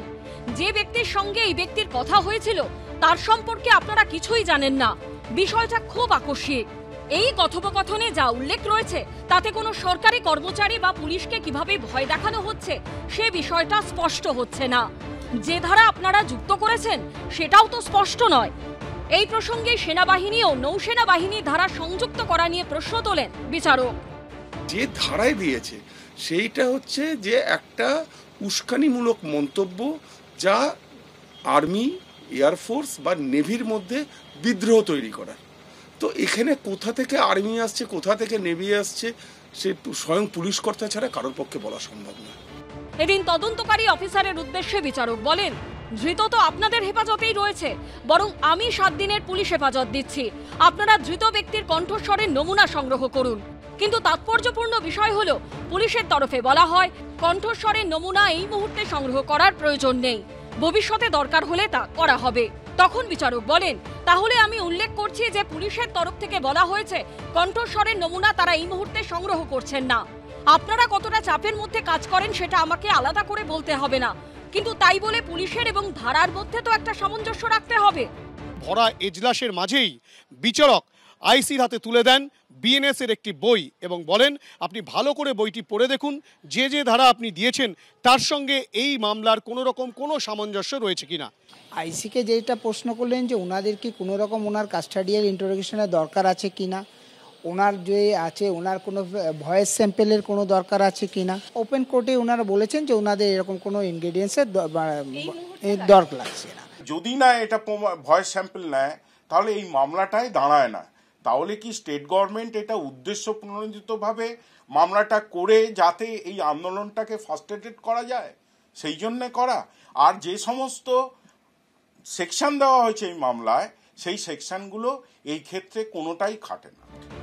জামিনের বিরোধিতা না করা নিয়ে যুক্তি দিয়েছে পুলিশ। ইন্টারোগেট করি তখন আমরা জানতে পারি যে ওনার আসছে দিনে পরীক্ষা আছে, 7 সেপ্টেম্বর ওনার পরীক্ষা আছে। তো সেই পরিপ্রেক্ষিতে তদন্ত যেরকম আছে সেরকমভাবে চলবে, কিন্তু ওনারকে আমরা আর পুলিশ কাস্টাডিতে নেওয়ার প্রয়োজন মনে করিনি, সেই জন্য ওনাকে নেওয়া হয়নি। সব মিলিয়ে বড়সড় প্রশ্নের মুখে পুলিশ। হিন্দল দে, সৌভিক মজুমদার ও বিটন চক্রবর্তীর রিপোর্ট, এবিপি আনন্দ। মাননীয় বিচারক আইসির হাতে বিএনএস এর বই দিয়ে বলেছেন যে ধারাগুলো একটু দেখুন। আমি বলছি যে আমার পরের বক্তা পেশায় আইনজীবী তরুণজ্যোতি তিওয়ারি, ফলস কেসের অভিজ্ঞতা নিঃসন্দেহে তরুণের কম নেই। কালকে অবশ্য আমি এটা বারবার বলছি যে বিধাননগর পুলিশ যে অডিও সামনে এনেছে সেই অডিও শুনলে কিন্তু একেবারে মারাত্মক সেই অডিও। হিংসার সরাসরি প্ররোচনা দেয়া, বোতল বোমা, সকেট বোমা মারার পরিকল্পনা, এমনকি যখন পরীক্ষা হচ্ছে সেই পরীক্ষা কেন্দ্রে হিংসার একেবারে পরিকল্পনা। আমি জানি না এর সত্য কে বলেছেন, কোর্টে গিয়ে দেখা গেল যে পুলিশই বলতে পারছে না যে উল্টো দিকে কে, এবং মাননীয় বিচারক যখন যাকে গ্রেফতার করা হয়েছে তার ভয়েস স্যাম্পল টেস্টেড করে আদালতের সামনে আনার কথা বললেন, তাতেও পুলিশের আগ্রহ নেই। আমার প্রশ্নটা পরিষ্কার, একটা দারুণ মানবিক মুখের ছবি তুলে ধরা হচ্ছে যে পরীক্ষা বলে। আমি বলছি এই অডিওতে যেটা পুলিশ প্লে করছে তাতে তো আছে যে পরীক্ষার দিন কিভাবে ওই সকেট বোমা বা বোতল বোমা পরীক্ষা কেন্দ্রে মারা হবে এবং তাতে সাধারণ পরীক্ষার্থীরা যারা পরীক্ষা দিতে বসবেন তারা আহত হবেন। আমি বলছি যদি অডিও ক্লিপ সত্য হয় তাহলে তো মানবিকতার কোনো জায়গা নেই। পুলিশের কাজ, দায়িত্ব এবং কর্তব্য হচ্ছে কারা দুটো প্রান্তে তাদের খুঁজে বের করা। সেইখানে আমার ধাঁধাটা যে একদিকে ফলস কেস যেখানে অভিযুক্তর জীবন একেবারে নষ্ট হয়ে যেতে পারে একটু পান থেকে চুন খসলে। অন্যদিকে জামিনের বিরোধিতাও পুলিশ করছে না, এই রকম একটা অডিও টেপ যেটা পুলিশই নিজেরা শুনিয়েছে। আমি বলছি এটা সত্যিই ধাঁধা, তার কারণ এখানে মানবিকতার কোনো জায়গা থাকতে পারে না যে পরীক্ষার্থীদের ওপর বোমা, সকেট বোমা, বোতল বোমা ছোঁড়ার পরিকল্পনা হচ্ছে আর পুলিশ বলছে যে প্রধান অভিযুক্ত তাকে আমরা ছেড়ে দিচ্ছি তার কারণ যে পরীক্ষা সামনে আছে বলে। আর উল্টো দিকে কে, সে বিষয়ে পুলিশ একেবারে স্পিকটি নট। আমি বলছি এই ধাঁধার সমাধান তরুণজ্যোতি তিওয়ারির কাছে কি আছে? সুমনদা, মানবিক এবং দানবিকের মধ্যে তফাৎ ম এবং দয়ের। যাক, এই ম এবং দ বলছি বলে বা তুমি মদনদাকে মনে করো না এখন সন্ধ্যাবেলা। দেখো, মাস্টারদের চাকরি গেল, মিথ্যা মামলায় তারা গ্রেপ্তার হলো। এই মাস্টারদের মাস্টার দা হতে কিন্তু বেশি সময় লাগবে না। তাদের তো সব হারিয়েছে দুর্নীতির জন্য, রাজ্যের দুর্নীতির জন্য তাদের সব হারালো। দেখো, অদ্ভুত একটা জিনিস দেখছি আমি, যে পুলিশের প্রভুভক্তি দেখে আজকাল একটা বিশেষ, আমরা সোসাইটিতে বাস করি, সময় মানে ওয়ার্ল্ড সব প্রাণীরাই আছে, কোনো একটা বিশেষ প্রাণীর প্রভুভক্তি নিয়ে সন্দেহ হয়ে যায় কে বেশি প্রভুভক্ত। পুলিশের ওপর আক্রমণ হয় বিভিন্ন সময়, আমার সন্দেহ হয় এরপর যদি কোথাও পুলিশের ওপর আক্রমণ হয়, police prevention to cruelty to animals অ্যাক্টে নাম মামলা চালু করে দেয়। জানি না এটা সময়ের দোষ কিনা না মাসের দোষ, আজকে ভাদ্র মাসের 1 তারিখ শুনছি। হ্যাঁ, কিন্তু অল সেড অ্যান্ড ডান আমি বলছি যে আমরা এখানে যারা বসে আছি বা যারা দেখছেন তাদের একটা দুর্ঘটনা ঘটলে বা তারা আক্রান্ত হলে সবার আগে ফোনটা সেই পুলিশকেই করতে হয়। আর উচিত তো, তুমি পুলিশ কোনো শাসক দলের হতে পারে না। দোষটা হচ্ছে মাছের, ভাদ্র মাস তো পুলিশের জন্য বেশি বেশি তৎপর হয়ে উঠেছে হয়তো। যার ছবি দেখালে তুমি, যিনি এই মানবিক এবং দানবিকের মাঝখানে আছেন, তিনি রিয়েল পুলিশ না রিল পুলিশ আমার সন্দেহ আছে। কারণ এমন একজন পুলিশ অফিসার তিনি পিআর রাখেন, তার পিআর প্রমোশনের জন্য একটা পিআর অফিসার তার থাকে বেসরকারি। যে পুলিশ নিজের পিআর নিয়ে বেশি কনসার্ন, সে পুলিশিং নিয়ে কনসার্ন হবে না, স্বাভাবিক। একটা মামলা দেওয়া হয়েছে একজন মাস্টারের বিরুদ্ধে যার চাকরি গেছে 353(1). Is it a joke? রাজ্য সরকারের এত দৈন্যদশা যেটা বিএনএস বই কিনে থানা থানা পাঠানোর ক্ষমতা নেই। আয়োগুলো দেখতে পারে না বিএনএসে কি আছে, কিনতে হবে না, ইন্টারনেট আছে, ইন্টারনেট থেকে দেখতে পারে ডাউনলোড করে, তাও দেখে না কেন? ক্ষমতা নেই, এরা ইচ্ছা করে করে। দেখো, একটা অদ্ভুত ব্যাপার, বাংলা বাঙালি নিয়ে কথা হচ্ছে তো। আমার হিন্দোল বা আগে কলতান, তাদের রাজনৈতিক বিশ্বাস নিয়ে আমি মাথা কামাই না। সে প্রথমে হচ্ছে হিন্দোল একটা বাঙালি ছেলে, স্পেনে গবেষণা করছে, তার সাথে তুলনা হয়ে গেল আফতাব আনসারির। তাকে এলওসি ইস্যু করে তাকে গ্রেপ্তার করা হলো এবং আজকে কোর্টে এটা হলো আমরা দেখেছি। আমরা দেখলাম একজন বাঙালি শিক্ষক যার চাকরিটা চলে গেছে, তাকে নাকি সেনা নৌবাহিনীর ওপর আক্রমণ, নৌবাহিনীর উপর মিউটিনি করা হবে, এরকম একটা অভিযোগে তাকে গ্রেপ্তার করা হচ্ছে। একটা অদ্ভুত রাজনৈতিক প্রতিহিংসা কোন পর্যায়ে গেলে পুলিশ ঠিক এটা করতে পারে। আরও মনে করায়, ডক্টর রজত শুভ্র ব্যানার্জি, মনে আছে নিশ্চয়ই, রজত শুভ্র ব্যানার্জির বাড়িতে সুকান্ত মহিমা দেখা করতে গেছিলো বলে তাকে তুলে এনে লকআপে রেখে দেওয়া হলো। এরা বাঙালি অস্মিতার কথা বলে, আমার মায়া হয় অরূপ দাদের ওপর, আমার সত্যি মায়া হয় সুমনদা। মানে এরা নমস্য ব্যক্তি, অরূপ দা আমাদের বয়সে বড়, তাও নমস্য ব্যক্তি। এরকম একটা চরম নির্লজ্জ প্রশাসন, 4 থেকেও বড় নির্লজ্জরা দলকে প্রত্যেকদিন সন্ধ্যায় ডিফেন্ড করতে আসে। ঠিক চটিকে কতবার দিনে খেলে এরকমভাবে ডিফেন্ড করা যায় একমাত্র ওনারাই বলতে পারবেন। আমি আবার বলি, সিম্পল লজিক, দাদা তুমি তো চক্রবর্তী, তো পৈতের সময় তোমাকেও খেতে হয়েছিল, সিম্পল লজিক হচ্ছে ল অ্যান্ড অর্ডার দেখার দায়িত্ব পুলিশের, কিন্তু বারবার মিথ্যে মামলায় লোকজনকে ফাঁসানো হচ্ছে। মনে আছে কলতান দাশগুপ্তর কথা আসলো এক্ষুনি, কলতান রাজনৈতিকভাবে আমার বিরোধী হতে পারে, তার দেখি বোম মারবে প্ল্যান করছে, অভয় আন্দোলনে এই হবে, কি হলো দাদা? আলটিমেটলি কি হলো? অডিও নিয়ে যে কথা হলো সেটাকে গ্রেপ্তার করা হলো, পুরো দিন হ্যারাস করা হলো, তারপর কি হলো? অডিও টেস্টিং এর দরকার পড়লো না, হোয়াটসঅ্যাপ নিয়ে কথা হলো, একটা কৃতি ছাত্রকে আটকানো হলো, কি হলো? কোনো স্টেপ নেওয়া না। তোমার প্রশ্ন, না আমি তো জানতে চাই যে অডিওর দুপান্তে কারা পরিকল্পনা করছে? তোমার প্রশ্ন ছিল কোনো এফেক্ট পড়বে কি? সত্যি এফেক্ট পড়বে। কি এফেক্ট পড়বে জানো? ছেলেটা যখন পাসপোর্ট রিনিউ করতে যাবে, পাসপোর্ট রিনিউ করতে হবে, তাকে পুলিশ ক্লিয়ারেন্স সার্টিফিকেট লাগবে, বা কোথাও যখন চাকরি করতে যাবে পুলিশ ক্লিয়ারেন্স সার্টিফিকেট লাগবে, তখন এই কেসটা থাকবে। কারণ আমাদের মামলা তারিখ পে তারিখ চলে আমাদের এখানকার কোর্টে, এই সার্টিফিকেট লাগবে, সে পাবে না, কোর্টে গিয়ে তাকে পারমিশন নিতে হবে। এবং লাস্ট একটা কথা বলি দাদা, আমি গণতান্ত্রিক দেশে বাস করি, আমার এই হিন্দোল অন্য রাজনৈতিক মতবাদে হতে পারে, কলতান অন্য রাজনৈতিক মতবাদে হতে পারে, আমি গণতান্ত্রিক দেশে বাস করি।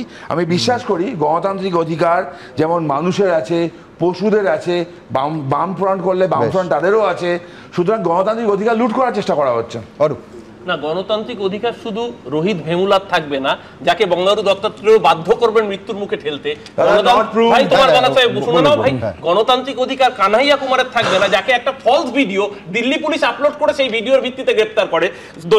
গণতান্ত্রিক অধিকার নাজিব আহমেদ 8 বছর হয়ে গেল, তাকে খুঁজে পাওয়া যায় না, সিবিআই কেস ক্লোজ করে দেয়, এবিভিপি কে রাতের অন্ধকারে তুলে নিয়ে গিয়েছিল জেএনইউ থেকে, তাদের গণতান্ত্রিক অধিকার থাকবে না। তরুণ জ্যোতিরা এখানে গণতান্ত্রিক অধিকার শেখাবে।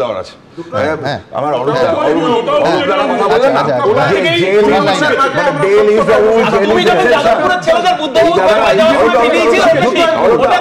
বিশুদ্ধ সিদ্ধান্ত মত ছিল,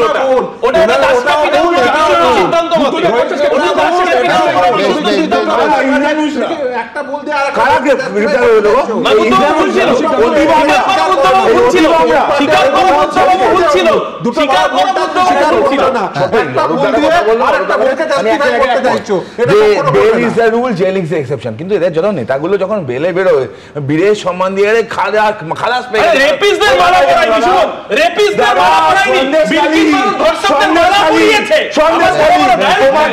আবার বিষয় ফিরি, গণতান্ত্রিক অধিকারের কথা হচ্ছিল না? গণতান্ত্রিক অধিকারে এই যারা চাকরিহারা শিক্ষক যারা রাস্তায় নেমেছেন, তারা একেবারে গণতান্ত্রিক অধিকার মেনে তাদের বক্তব্য, তারা একটা এসএসসি ভবন অভিযান সংগঠিত করেছিলেন। আজকে কেউ বলতে পারে যে গোটা বিষয়টা হলো, একদিকে সুমন বিশ্বাস একজন চাকরিহারা শিক্ষক, তাকে প্রায় দিনভর 8 ঘন্টা আটক করে রাখা হলো, তাতে যেটা হলো ওই এসএসসি ভবন অভিযানটা হয়নি। সুতরাং যদি এইটাকে কেউ উদ্দেশ্য হিসেবে দেখেন, তাহলে এতক্ষণ যদি ধাঁধাগুলো নিয়ে আমরা আলোচনা করছি, সে ধাঁধাগুলো হয়তো মিলে গেলেও যেতে পারে, আমি জানি না, আপনারা বিচার করুন। আমাকে গ্রেপ্তার করার জন্য বাড়িতে 200-র উপরে পুলিশ ভোর রাত থেকে সার্চিং করছে, এখনো ঘরে বসে আছে। ঘরে চাকরি ফেরতের দাবিতে সোমবার এসএসসি ভবন অভিযানের ডাক দেওয়া হয়েছিল। এই অভিযানের আহ্বায়ক ছিলেন চাকরিহারা শিক্ষক সুমন বিশ্বাস। কিন্তু সোমবার এসএসসি ভবন অভিযান শুরুর আগেই চাকরিহারা শিক্ষক সুমন বিশ্বাসকে পুলিশ আটক করে বলে অভিযোগ পরিবারের। চুচুড়া থানার 200 পুলিশ বাহিনী সুমন বিশ্বাসকে ধরার জন্য তারা অভিযান চালায়। আমি অপরাধটা কি করেছি? আমি অপরাধ করেছি, আমি সাদা খাতা দিইনি। আমি অপরাধ করেছি, আমি ঘুষ দিয়ে চাকরি পাইনি। কার প্ররোচনায় এইসব করছে? কার অঙ্গুলি হেননে? পুলিশ মন্ত্রীর, এছাড়া আর কারো নয়। সে বলে দিয়েছে কমিশনারকে বিধাননগর নর্থ যে সুমন যেন কলকাতায় না পা রাখতে পারে, ও মনে হচ্ছে আমার বিরোধে ভোটে দাঁড়াবে মনে হচ্ছে। এসব ভয় ভয়। সুমন বিশ্বাস আটক হওয়ায় শেষমেশ ভেস্তে যায় এসএসসি ভবন অভিযান কর্মসূচি। পুলিশের একটা অতি সক্রিয়তা আমরা লক্ষ্য করেছি, যাকে বলে মশা মারতে কামান দাগা। পুলিশের অবস্থা এখন সেরকম, এবং এই যে পুলিশের এই দাসত্ব, এই এই এই এই দলদাসগিরিটা সত্যি সত্যি খুব নক্কারজনক একটা কার্যকলাপ। এই ঘটনায় তৃণমূলকে আক্রমণ করেছেন শুভেন্দু অধিকারী ও অধীর চৌধুরী। এখানে এমার্জেন্সি না বললেও কার্যত এমার্জেন্সি। গতকাল মিথ্যা অডিও প্রকাশ করেছেন, আজকে সুমনের বাড়ি কাল ভোর রাত্রি থেকে চলছে অত্যাচার, এর ফল খারাপ হবে। পশ্চিমবঙ্গ সরকারের নির্দেশে পশ্চিমবঙ্গের পুলিশ সেই সমস্ত যোগ্য অথচ বঞ্চিত শিক্ষকদের যে দাবি, যে আন্দোলন, তাকে তারা বাধা দিতে চাইছে। এই কতিপয় এই আতঙ্ক তৈরি করার জন্য এই ধরনের মানসিকতার মানুষ, যারা পলিটিক্যাল ডিভিডেন্ড কোনো নির্দিষ্ট রাজনৈতিক দলকে পাইয়ে দেওয়ার জন্য এই ধরনের কাজ করছেন, তারা সাধারণ শিক্ষক হতে পারেন না। সাধারণ শিক্ষকরা কখনো সকেট বোমা মারবার কথা বলবেন না পরীক্ষা কেন্দ্রে। সাধারণ শিক্ষকরা পুলিশের গায়ে আগুন দিয়ে পুলিশকে পুড়িয়ে পেটানোর কথা বলবেন না। এটা যারা করছেন তারা ক্রিমিনাল। পরে সুমন বিশ্বাস জানান, তাকে বিকেলে 5টা নাগাদ ছেড়ে দিয়েছে মগরা থানা। এইভাবে একজন যোগ্য শিক্ষক চাকরিহারা শিক্ষককে হাইজ্যাক করে নিচ্ছে যাতে তিনি আন্দোলনে না যেতে পারে। এর থেকে লজ্জার রাজ্যের মুখ্যমন্ত্রীর শাসনকালে আজকের দিনটা হচ্ছে সব থেকে কলঙ্কতম দিন। আজকের এই সারাদিনের যে চক্রান্ত দেখলেন, এর জন্য একটাই মানুষ দায়ী, পুলিশ মন্ত্রী।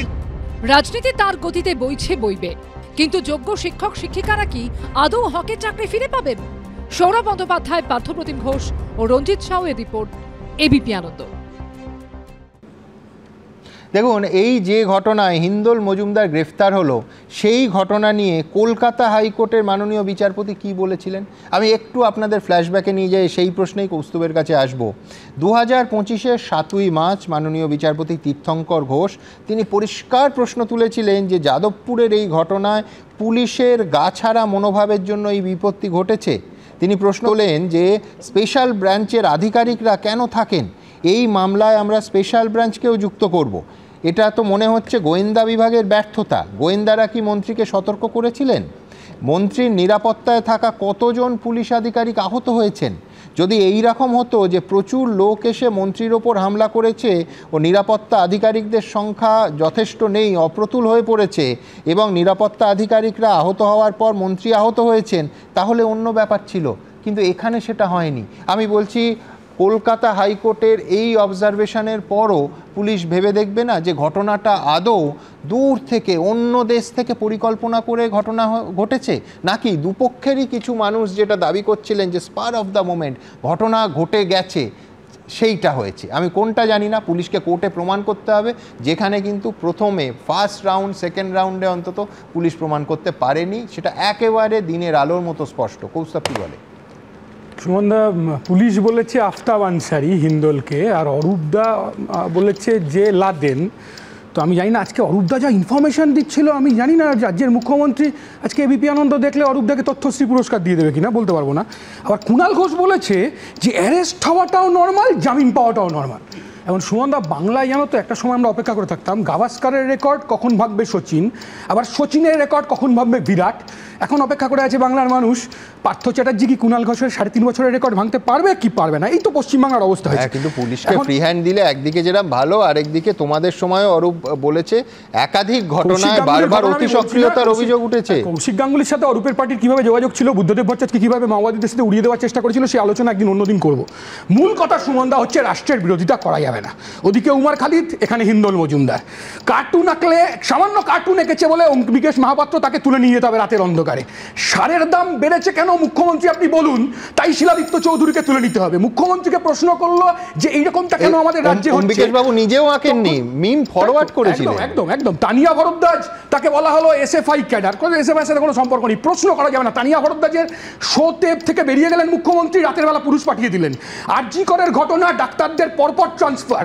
আমরা বলছি 14ই আগস্ট, আমি বলছি সুমনদা 14ই আগস্ট আমাদের অনেকের নামে এফআইআর হয়েছে, কেন 14 নম্বরের সাইডে ডায়মন্ড হারবার রোডের সাইডে রাত দখল হয়েছে। তো বেহালা থানা নাকি শুনছি আমাদের ডেকে পাঠাবে, অনেকের নামে হয়েছে এফআইআর হয়েছে, প্রায় 150 জন আননোনের নামে এফআইআর হয়েছে, আমাদের নাম ফামও আছে শুনছি। তো আমার কত অবাক যে বেহালা থানার সাহস দেখি। এই 14ই আগস্ট ম্যান্টন মোড়ে রাস্তা আটকে 3 দিন ধরে মুখ্যমন্ত্রী দলীয় সভা করেছেন। তো ডায়মন্ড হারবার রোডটা ন্যাশনাল হাইওয়ে, মুখ্যমন্ত্রীর জন্য নন আর আমাদের জন্য। 2 জন ডাক্তার সুমনদা সাইকেল চালিয়েছিল রাস্তার সাইড দিয়ে, সেই কারণে তাকে ঠাকুরপুকুর থানায় ডেকে নেওয়া হয়েছিল। আসলে মুখ্যমন্ত্রী দেখবেন, মুখ্যমন্ত্রী আবার সাজিয়ে দিয়েছেন, অরূপ দ্বারা সাজিয়ে দিয়েছেন পুলিশের স্ত্রী। অদ্ভুত ব্যাপার, পুলিশের স্ত্রীরা ঠিক, এটা ঠিক বলছেন, শুভেন্দু অধিকারী ওই ভাষা না বললেও পারতেন হয়তো, কিন্তু পুলিশের স্ত্রীরা শুভেন্দু অধিকারীর ভাষাটা শুনতে পেলেন, কিন্তু অনুব্রতর ভাষাটা শুনতে পেলেন না। এবং একজন মহিলা সাংবাদিকের প্রশ্নের উত্তরে যেভাবে দৌড়ে পালিয়ে যাচ্ছিলেন, যেভাবে লুকিয়ে পড়ছিলেন, আঁচল দিয়ে মুখ ঢাকছিলেন, আসলে তৃণমূল কংগ্রেস ভালো করে ট্রেনিং দিতে পারছেন না। পুলিশের স্ত্রীদের এটা কাজ নাকি? পুলিশের এটা কাজ নাকি? পুলিশ কোনো সময় অ্যালজোলাম খেয়ে নিচ্ছেন, পুলিশ কোনো সময় জেগে উঠছেন, পুলিশ কোনো সময় চলে যাচ্ছেন টেবিলের তলায়, পুলিশ কোনো সময় লুকিয়ে পড়ছেন, আবার পুলিশ কোনো সময় লুকআউট নোটিশ জারি করে হিন্দোলের মতো ভালো ছেলে তাকে তুলে নেওয়ার চেষ্টা করছেন। অথচ যে মন্ত্রী একটা বাচ্চা ছেলেকে চাপা দিয়ে দিল, তার বিরুদ্ধে কোনো ব্যবস্থা হচ্ছে না। এর সাথে আমি সুমনদা বলবো, পুলিশের স্ত্রীরা শুনতে পাননি কেসি শুনতে পাননি, তখন মনে হয়নি ওনাদের। এর সাথে আমি আরেকটা কথা বলবো, এখানে যে আলোচনা শুনছিলাম, পিপলস ইস্যু সামনে আসছে না, এখনো জয়েন্ট এন্ট্রেন্সের রেজাল্ট বেরোয়নি। অতীতে এই সময় যাদবপুর ইউনিভার্সিটিতে ক্লাস শুরু হয়ে যেত, এখনো পরীক্ষা ব্যবস্থা, ক্লাস শুরু হয়নি কলেজে। বাকিটাও বলো, প্রাইভেট বডিগুলো, প্রাইভেট অর্গানাইজেশনগুলো, সমস্ত ইনস্টিটিউটগুলো সিট ভর্তি হয়ে গেছে, আর এখানে ছাত্রছাত্রীদের অন্য রাজ্যে পালাতে হচ্ছে। আমি সুমনদা শুধু একটাই কথা বলবো, এখানে তর্ক শুনছিলাম, পিপলস ইস্যু নিয়ে আলোচনা হচ্ছে না। আমি বলছি যে হাতরাস আর হাসখালির মধ্যে কোনো পার্থক্য নেই, তেহেলকা আর নারদার মধ্যে কোনো পার্থক্য নেই, এসএসসি আর ব্যাপমের মধ্যে কোনো পার্থক্য নেই, উন্নাও আর কামদুনির মধ্যে কোনো পার্থক্য নেই, হিন্দোল মজুমদার, উমার আর খালিদদের মধ্যে কোনো পার্থক্য নেই। যাহা বিজেপি ওখানে করছে তাহাই তৃণমূল এখানে শিখিয়া করিতেছে। অরূপ এটা জবাব দেবে, কিন্তু আমি পরিষ্কার একদম স্পষ্ট ভাষায় বলছি যে ও একটা বাক্য ছিল যে মন্ত্রী গাড়ি চাপা দিয়ে মারতে চেয়েছিল। আমরা মনে করি না, দুটোর কোনোটাই সত্যি নয়, দুটোই সর্বৈব মিথ্যে। মন্ত্রী গাড়ি চাপা দিয়ে মারতে চাননি, সেরকম এই ছাত্ররা তারা পরিকল্পনা করে মন্ত্রীকে খুন করবে বলে ওই দিন টার্গেট করেছিল, এটাও আমাদের বিশ্বাসযোগ্য মনে হয় না। সুতরাং দুটো মেরু। সেই দিন সেই সন্ধেবেলা যখন এই অনুষ্ঠান করতে বসেছিলাম তখন বলেছিলাম যে আমার মত দুপক্ষের কাউকেই খুশি করতে পারবে না। আমি বলছি পুলিশের অবশ্য একটা মতের দিকে পুলিশ ঝুঁকে আছে। অরূপ হাত তুলছিল। না না, শুধু সবই ঠিক আছে, শুধু একই, অনিতা দেওয়ান আর বিলকিস বানুর মধ্যেও কোনো পার্থক্য নেই, একদম একই, মোটা অপারেন্ট একই। আমার শুধু মনে পড়ছিল, শুনুন, আমি তো যাদবপুরের ছেলে, 2009 সাল, তখন ওই নন্দীগ্রামের শান্তি সূর্যোদয় ঘটেছে, তারপর এই লোকসভা নির্বাচনের সময় র্যালি হচ্ছে। যাদবপুরের ছেলে মানে? আমি যাদবপুরের বাসিন্দা। ওর অসুবিধা, ও বেহালার ছেলে বললে, ও নিজেকে বেহালার ছেলে বলে। ভোটে লড়ার সময় ও বেহালার ছেলে হয় না, সেটা আমরা জানি, ও পোস্টারে লিখেছিল, সেটা অন্য কথা। দ্বিতীয় কথা হচ্ছে গায়ে লাগছে কেন, কারণ সেই নন্দীগ্রামে শান্তি সূর্যোদয় এপিসোডে যখন বুদ্ধবাবু র্যালি করতে যাচ্ছেন, বুদ্ধবাবুর ক্যান্ডিডেট সুজন চক্রবর্তীর জন্য, উল্টো দিকে কবির সুমন প্রার্থী, তখন যাতে যাদবপুর বিশ্ববিদ্যালয়ের ছাত্রছাত্রীরা বুদ্ধবাবুকে বিক্ষোভ দেখাতে না পারেন, সেদিনকে পুলিশ বিশ্ববিদ্যালয়ের মধ্যে ঢুকে পর্যন্ত পিটিয়েছিল। কোন দল কত খারাপ প্রতিযোগিতাটা তার হচ্ছে। নজরুলদা, আমি বলছি যে অন্য ব্যাপার নিয়ে অনেক চিৎকার চেঁচামেচি হচ্ছে। আমাদের এখানে যারা আছে, এই বিধাননগর পুলিশ তো অডিওটা ভাইরাল করে দিয়েছে। কেউ কি শুনেছেন যে আর্মি, নেভি, এয়ারফোর্সের লোকদের বিদ্রোহ করার জন্য এরা বলেছে? আর অন্য ধারাগুলো দেখুন, আপনারা একটা উল্লেখ করছেন না। এই যে 351(3) আছে, কোনো ধর্মের ধর্মস্থানে গণ্ডগোল করার জন্য এরা বলেছে, শুনেছেন? আমি তো শুনিনি। তারপরে দেখুন 196 ধারা যেটা দিয়েছে, যে রিলিজিয়ানের ভিত্তিতে, রেসের ভিত্তিতে, প্লেস অফ বার্থ, রেসিডেন্সের ভিত্তিতে যে এনমিটি সৃষ্টি করতেছে।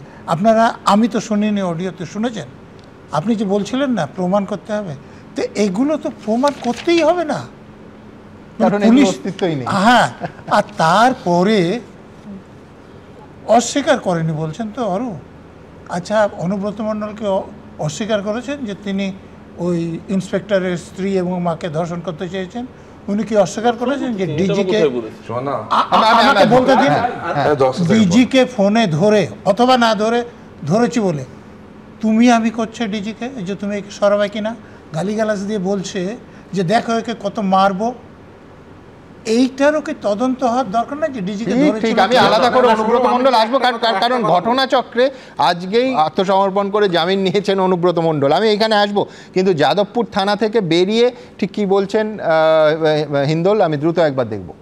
ক্যামেরা এইগুলো এয়ারপোর্টে যেগুলো নিয়েছিল, পুলিশের ব্যবহার কেমন? যথেষ্ট ভালো, খুব প্রফেশনাল, কোনো আপত্তি নেই পুলিশের ব্যবহার নিয়ে। আর এই গোটা পর্বটা সম্পর্কে কি বলবো? আগে নিজে একটু ডাইজেস্ট করি, ঘুমোই, ডাইজেস্ট করি একটু নিজে, তারপরে। আর এদিকে আফতাবান সেটির সঙ্গে তোমার তুলনা? ভেরি আনফরচুনেট, খুবই দুর্ভাগ্যজনক, খুব দুর্ভাগ্যজনক, আর কিছু বলার নেই। আমি টেররিস্ট নই, বললাম আপনাকে, ব্যাস। আর একটা বিষয়, এই যে পুলিশের মূল অভিযোগ হচ্ছে ওখান থেকে প্ল্যান করেছে গোটা বিষয়টা, মূল জুডিস, এটা সাবজুডিস ম্যাটার, আইনজীবীরা বলবেন যা বলার। আর স্পেনে ফিরতে পারবে এখন? আমি জানি না, গবেষণা করতে চাই, গবেষণা কন্টিনিউ করতে চাই, দেখা যাক। যাদবপুরের গবেষক, চাকরিহারা শিক্ষক, আর তৃতীয় যে অংশটা এইবার আসবো সেটা হচ্ছে জুনিয়র ডাক্তাররা। জোড়া থানায় আজকে প্রায় 1 বছর আগের ওই অভয়ার ঘটনা যখন সামনে এসেছিল, তখনকার একাধিক মামলায় একজন জুনিয়র ডাক্তারকে ডাকা হলো দুটো থানায়। দেখুন, মামলার পর মামলা, পুলিশের নোটিশের পর নোটিশ। আরজিকর মেডিকেল কলেজে চিকিৎসকের ধর্ষণ খুনের প্রতিবাদে রাজপথে নামাটাই কি চিকিৎসক কিংবা জুনিয়র চিকিৎসকদের সবচেয়ে বড় অপরাধ?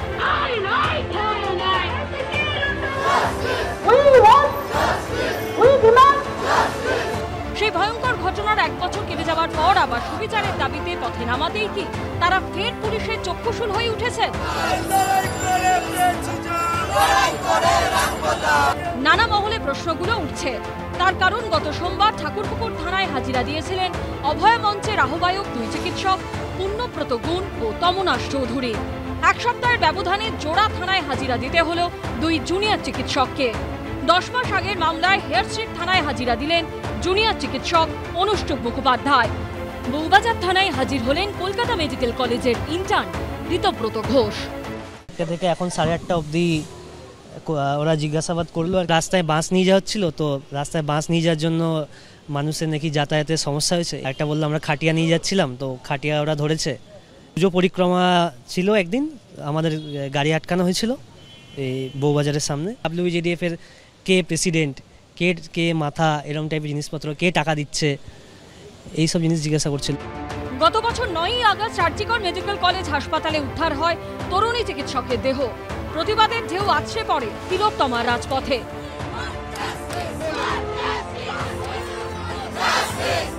গত বছর 5 থেকে 21 অক্টোবরের মধ্যে বউবাজার থানা ও হেয়ার স্ট্রিট থানায় 8টি পৃথক মামলা দায়ের হয়। সেই মামলার তদন্তেই সোমবার তলব করা হয় এই দুজনকে। 11 মাস ঘটনার পর আজ যখন জুনিয়র ডাক্তারদেরকে ডাকা হয়, তাহলে স্বাভাবিকভাবে এটা পরিষ্কারভাবে একটা রাজনৈতিক উদ্দেশ্য প্রণোদিত মামলা বলে আমরা মনে করি। কেন মনে করি? যে অভিযোগগুলো পুলিশের প্রত্যক্ষ থেকে আনছে, যে শ্লীলতাহানির অভিযোগ, তাহলে একজন জুনিয়র ডাক্তার যদি শ্লীলতাহানি করে থাকেন, তাহলে পুলিশের দিক থেকে 11 মাস পর তার ব্যবস্থা নিতে এসছে। জুনিয়র চিকিৎসকদের তলবের প্রতিবাদ করতে এদিন বউবাজার থানার বাইরে হাজির হন আরজিকরে নিহত তরুণী চিকিৎসকের মা বাবাও। ওটা তো আমাদের মেয়ের জন্যই, মেয়ের সঙ্গে যে ঘটনা ঘটেছে তার পরিপ্রেক্ষিতেই ওরা আন্দোলন শুরু করে আন্দোলন নেমেছিল। তারকে দমিয়ে রাখার জন্যে সেই আন্দোলনকে সরকার এই ব্যবস্থার পথ অবলম্বন করেছে। সুতরাং সেটা আমাদের মনে আরও বেশি ব্যথা দিয়েছে। ভয় দেখানো ছাড়া কিছুই নয়, ভয় দেখানো আর কি। পুলিশ সূত্রে খবর, মঙ্গলবার 2 সিনিয়র চিকিৎসক কৌশিক চাকি, অভিজ্ঞারক ও এক জুনিয়র চিকিৎসক অরিন্দম ঘোষকে তলব করেছে পুলিশ। যে প্রতিবাদগুলো আইন শৃঙ্খলার অবনতির দিকে লোককে মিথ্যা প্রচার করে প্ররোচনা দিয়ে অশান্তি তৈরির জন্য প্রতিবাদের নাম করে প্ররোচনা হচ্ছে, তো সেই জায়গায় পুলিশ যেখানে প্রয়োজন সেই জায়গায় পুলিশ ব্যবস্থা নিয়েছে। তো তার আইনি প্রক্রিয়া চলছে, এরকম তো নয় যে কোনো বেআইনি কিছু করেছে পুলিশ। পুলিশের অনুমতি না নিয়ে সাইকেল মিছিল করার অভিযোগে গত সোমবার ঠাকুরপুকুর থানায় হাজিরা দেন অভয়া মঞ্চের আহ্বায়ক 2 চিকিৎসক পুণ্যব্রত গুণ ও তমনাশ চৌধুরী। এদিন আলিপুর আদালত থেকে জামিন নেন এই 2 চিকিৎসক। সন্দীপ সরকার, উজ্জ্বল মুখোপাধ্যায় ও আশাবুল হোসেনের রিপোর্ট, এবিপি আনন্দ। 1 বছর আগের মামলা খুঁড়ে বের করে জুনিয়র ডাক্তারদের বউবাজার আর হেয়ার স্ট্রিট থানায় ডেকে পাঠানো হচ্ছে। একজন ডাক্তারবাবু কটা করে মামলার ডাক পেয়েছেন? 8টা কেসে ডাকা হয়েছে একজন জুনিয়র ডাক্তারবাবুকে, 4টে কেসে আরেকজনকে, 2জন ডাক্তারবাবুকে 3টে করে কেসে ডেকে পাঠানো হয়েছে। আমি বলছি সব কটা পুরনো কেস। এবং আপনাদের মনে থাকবে, আমার পরের বক্তা সমীর আইচের কাছে যাব। সমীরদা, সুপ্রিম কোর্টে গোটা দেশ যখন এই অভয়া মামলা সুপ্রিম কোর্টে লাইভ শুনানি দেখছে, তৎকালীন প্রধান বিচারপতি DY চন্দ্রচূড় বারবার বলতেন একেবারে স্পেসিফিক্যালি যে আন্দোলনকারীদের বিরুদ্ধে কোনো ব্যবস্থা নেওয়া যাবে না। আমি বলছি কোথাও মনে হয় অর্ডার দেওয়া উচিত ছিল। উনি তো ভাবতেও বোধহয় পারেননি যে 1 বছর পরে এই একটা মামলায় তাদের থানায় ডাক পড়বে, একজনের সর্বোচ্চ 8টা করে মামলায়। সমীরদা, দেখো, আমাদের প্রাক্তন সুপ্রিম কোর্টের বিচারপতি মিস্টার চন্দ্রচূড়কে, উনি তো রিটায়ারমেন্টে গেছেন, তো নিশ্চয়ই এখন ওনার বাড়িতে গিয়ে তাহলে সমস্ত তথ্যগুলো জানাতে হয়। যাই হোক, ব্যাপারটা হলো আমাদের মাননীয় মুখ্যমন্ত্রী যখন এই আন্দোলন চললো তখন এই ডাক্তারদেরই বলল, তোমরা আমার ভাইয়ের মতো, আমার বাড়িতে এসো, আমার বাড়িতে চা খাও, হ্যাঁ, তোমাদের গায়ে ঠান্ডা লাগছে। তো এইগুলো কি নাটক ছিল? 1 নম্বর। 2 নম্বর, ওই সময়টা যখন ডাক্তাররা আন্দোলন করে সুমন, তখন দিনের পর দিন শাসক দল বলে গেছে, মানুষের কাছে মিথ্যে ব্যানার ঝুলিয়েছে যে এদের আন্দোলনের জন্যে স্বাস্থ্য পরিষেবা ভেঙে পড়ছে। আজকে যে প্রতিদিন এতগুলো ডাক্তারের উপরে এই ধরনের মিথ্যে ফলস অ্যালিগেশন দেওয়া হচ্ছে, সেখানে ডাক্তারি পরিষেবা নষ্ট হচ্ছে না? এবং এখন তো আরও তারা সিনিয়রিটির পথে আরও 2 কদম এগিয়ে গেছে। আমার কথা হলো যে কি ক্রিয়েটিভ ভাবো, আমাদের ক্যালকাটা পুলিশ মানে রিয়েলি ক্রিয়েটিভ। এমন একজন সিনিয়র, একজন নামকরা ডাক্তার, তার এগেনস্টে বলা হচ্ছে কি সাইকেল চালিয়ে আন্দোলন করেছে, আর তো প্যাটেন্ট নিয়ে যায়নি। তো এইগুলো হাস্যকর। এবং আমি মনে করি এই যে ভিন্ডিকটিভ একটা আচরণ, যাকে উনি ভাই বলছেন, যেদিন উনি ভাই বলেছিলেন আমি জানি এই ভাইটা কিন্তু দুদিন পরে এই ভাইদের সর্বনাশ আছে, কারণ এই জন্য ওনাকে কেউ বিশ্বাস করে না। আমি একমাত্র শাসক দলের কিছু মানুষ ছাড়া কোনো মানুষ ওনাকে বিশ্বাস করে না। বাসে, ট্রামে, ট্রেনে, রাস্তাঘাটে যদি দেখা যায়, যদি সার্ভে করা যায়, তাহলে দেখা যাবে যে ওনাকে কেউ পছন্দ করেন না। উনি হয় ভয়, নয় লোভ, নয় শাসন, নয় গ্রেপ্তারি, এই করে উনি চালাচ্ছেন। সমিতদা, প্রত্যেকটা ভোটে পার্সেন্টেজ অফ ভোট বাড়ছে, বাসে ট্রামে পছন্দ করে না বললে হবে? আমি আরো একটু বলি, ওই জন্যই যে ভোটের যে অরূপ একটু আগে জিজ্ঞেস করছিল যে উনি তোমাকেও তো নিশ্চয়ই ভাই বলেই ডাকে। অরূপ তো আরো ক্রিয়েটিভ, অরূপ অসাধারণ, কারণ ও তো সুবক্তা, এমন সুবক্তা। ও প্রথমেই বললো যে এইখানে যে আর 7 জন আছেন তারা আলাদা দলের, ও একা নাকি শাসক দলে। সেই জন্য অরূপ এইটা ভুলে যাচ্ছে। না না না না আমি বলছি, না না না আমি বলছি কোনো চান্স নেই জীবনেও। আমার যেটা বক্তব্য যে অরূপদের এই সহনশীলতাটা নেই যে ওদের সরকার বা ওদের দলের কোনো সদস্য মানে সমাজে অন্যায় করলে তার সমালোচনা করা যাবে, সমালোচনা করলেই সেই অন্য দলের। আমাদের মাননীয় মুখ্যমন্ত্রী যখন বলেছিলেন পলিটিক্যালি সমালোচনা বলছো, আমি বলছি এটা পুলিশ অ্যাক্ট হচ্ছে। সমালোচনা রাজনৈতিকভাবে তার বিরোধিতা একটা বুঝতে পারি, কিন্তু পুলিশ বাহিনী সমালোচকদের বিরুদ্ধে একটার পর একটা কেস করছে। তোমার কি মনে হয় সুমন এগুলো পুলিশ নিজের থেকে করছে? আমার অন্তত মনে হয় না। যারা একটু ফলো করবেন বিগত বছরগুলো, আমাদের রাজ্যের একটি পাতাও নড়ে না আমাদের রাজ্যের মাননীয় মুখ্যমন্ত্রীর কথা ছাড়া। এখানে অরূপ যা বলছে সেটাও মাননীয় মুখ্যমন্ত্রীর কথা, পুলিশ যা বলছে সেগুলো মাননীয় মুখ্যমন্ত্রীর কথা। উনি পুলিশ মন্ত্রী। ওনার তোমার ভুলে যাও না যে কামদুনি কাণ্ডে আমাদের রাজ্যের মাননীয় মুখ্যমন্ত্রী গিয়ে বলেছিলেন এখানে এরা সব মাওবাদী করে। উনি তো বলে দেন, উনি এইখানে বলা আছে এদেরকে হ্যারাস করতে হবে, নাহলে এদের দমানো যাবে না। আজকে হিন্দলকে যেটা করা হলো, এটা ভাবা যায় হিন্দল আমাদের ছেলের সমান। যে ওরম একটা ব্রাইট ছেলে, তার ক্যারিয়ারটাই শেষ করে দেবে। আমি শুনলাম যে ফিরদৌস বলছিল কি কি হতে পারে, বা তরুণ বলছিল। অরূপ নিজে অত পড়াশোনার ব্রিলিয়েন্ট একটা ছেলে, সে পর্যন্ত এতটা দলদাস যে হিন্দলকে বলতে গিয়ে তার লাদেন টানতে হয়। তার কাছে সহজ কোনো উদাহরণ ছিল না যে লাদেনও তো শিক্ষার্থী ছিলেন, অনেক পড়াশুনো করেছেন, তাহলে হিন্দলকে কেন অ্যারেস্ট? আরে ভাই, হিন্দলকে অ্যারেস্ট করতে পারবে? আজকে হিন্দলের বাড়ি থেকে চেষ্টা করবে কি করবে না হাইকোর্টে যাওয়ার বা সুপ্রিম কোর্টে যাওয়ার আমি জানি না। দ্বিতীয়ত ভাই আর কতগুলো বলা আছে যে দ্রুত সমিতদা, যেখানে রেজাউলকে ধরা হলো, আরেকটি ছেলেকে দেখা হলো, ওকে অ্যারেস্ট করা হয়েছিল, আজ বিকেলে ছেড়ে দিয়েছে। এটা কি হচ্ছে? মানুষ তার না সমিতদা, এখানে আমি যোগ করব, সেটা হচ্ছে যে পুলিশ কর্তা বললেন যে সামনে পরীক্ষা তাই ছেড়ে দেওয়া হলো। আমি বলছি যখন গ্রেফতার করছেন তখন তো জানেন যে সামনে গোটা রাজ্য জানে যে 7ই সেপ্টেম্বর পরীক্ষা, তাহলে গ্রেফতারি বা করলেন কেন আর ছেড়ে কেন দিলেন? আর এই অডিও যদি সত্যি যাদের, আমরা তো নাগরিক হিসেবে চাই যে যারা পরীক্ষা কেন্দ্রে বোমা মারার কথা বলছে তারা গ্রেফতার হন এবং তাদের বিরুদ্ধে শাস্তি হোক। আমি বলছি পুলিশ সেই দায়িত্ব নেবে না? এইটা ধাঁধা। আমি এখনো এই ধাঁধার কোনো উত্তর নেই। কোনো দায়িত্ব নেবে না সুমন, এই অডিও টেপ তাহলে ম্যানুফ্যাকচার ধরতে হবে। আমাদের কাছে খুব ক্লিয়ার, পুলিশ কোনো দায়িত্ব নেবে না। পুলিশ কোন দায়িত্ব নেবে? শাসক দল যেটা বলে দেবে সেটা এক্সিকিউট করার, এছাড়া কোনো দায়িত্ব নেবে না। আমি একটুখানি বলতে বাধ্য হচ্ছি, ব্রাত্য বসু আমাদের সত্যি সত্যি ছোট ভাইয়ের মতো, তার যে ক্রিয়েটিভ জায়গাটা তাকে আমি সম্মান করি, কিন্তু আজকে ব্রাত্য অন্ততকে রিয়্যাক্ট করা উচিত ছিল। ব্রাত্য যদি আজকে একটু ইনিশিয়েটিভ নিত তাহলে কিন্তু হিন্দলকে অ্যারেস্ট হতে হয় না। ব্রাত্য ওই দায়টা ছেড়ে দিল, আমি কিছু জানি না বাবা, এ তো পুলিশের ব্যাপার।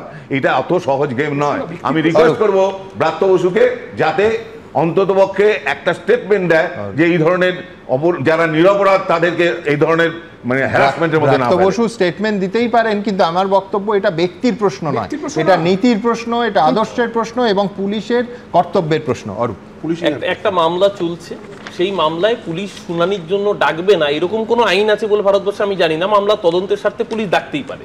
আমার এই প্রসঙ্গে শুনুন, এখনো মনে পড়ছে আপনাদের সংবাদ মাধ্যম সহ সবাই দেখিয়েছিল একের পর এক মিথ্যা ন্যারেটিভ করে একটা সরকারকে যেহেতু রাজনৈতিকভাবে ফেলা যাচ্ছে না, আনস্টেবল করার জন্য নাগরিক আন্দোলনকে ঢাল করে সরকার ফেলার পরিকল্পনা, রক্ত মাখা গ্লাভস, পরে দেখা গেছে মিথ্যে কথা, জং ধরা কাচি, সেমিনার হল ভাঙা, দেশপ্রেমে আরে এখনো সময়কে খুঁজে পেয়েছে। আমি সময় বলছি খুঁজে পেয়েছে। এটাও তো শাসকের পক্ষে স্বস্তির যে নাগরিক আন্দোলনে আমি বলছি প্রধান বিরোধী দল বিজেপি তখনও তো ঢুকতে পারেনি, তাহলে সেইটাকে তুমি বলছো নাগরিক আন্দোলনকে ঢাল করে। তুমি কি বলতে চাইছো কি তরুণরা পিছনে ছিল না? বারবার গেছে, গো ব্যাক ধ্বনি শুনেছে বিজেপি নেতা নেত্রীরা। আন্দোলনে বাম এবং রাম যৌথভাবেই ছিল, থাকুক, বিরোধীরা থাকবে, এটা স্বাভাবিক। মমতা ব্যানার্জি যে কোনো নাগরিক আন্দোলনের পিলার। আমরা দেখেছি মমতাদি যখন বিরোধী ছিলেন তখন মমতাদি আন্দোলনের পিলার ছিলেন, আর শুভেন্দু অধিকারী নাগরিক আন্দোলনের পিলার। মমতা ব্যানার্জি পিলার হয়ে থাকেন, শুভেন্দু অধিকারী। অরূপ দা এতগুলো কথা বললেন, কোনো অভিযোগ হলে ডাকতে পারাটা স্বাভাবিক, আমি আপত্তি করছি না তো। তাই যখন ডাকা হয় অরূপ দ্বারা লাফাবেন না তো, প্রতিহিংসামূলক রাজনীতি হচ্ছে বলে কেন্দ্রীয় এজেন্সি যখন ডাকবে তখন সবাই যাবেন তো। মানে বলছে রাম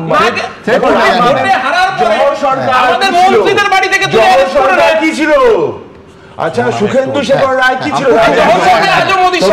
অরূপ একটু চুপ, অরূপ ভুলে গেছে। আজকে অরূপ বলছে যে নাগরিক আন্দোলন হলে ওখানে বাম এবং বিজেপি চলে যাচ্ছে।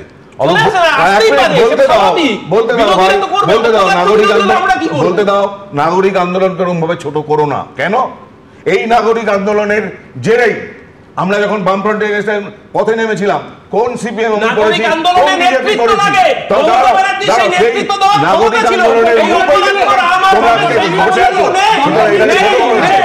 আমি দুটো কথা বলবো।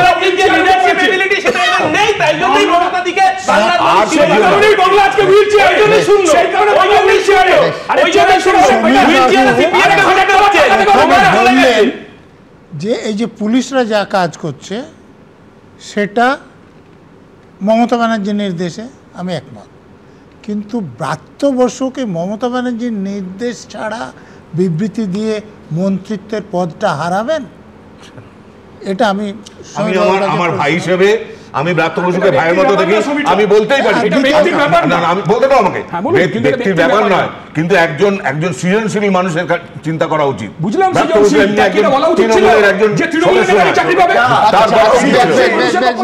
আমি বিশ্বনাথদার কাছে আসবো, কিন্তু তার আগে দ্রুত দুটো জামিন পাশাপাশি রাখবো। একটা আত্মসমর্পণ করে জামিন, ইতিমধ্যেই বহুবার অনুব্রত মণ্ডলের কথা উঠেছে, এবং আজকে সিবিআই মামলায় সুপ্রিম কোর্টে জামিন পেলেন প্রায় 3 বছর পর পার্থ চট্টোপাধ্যায়। দেখুন,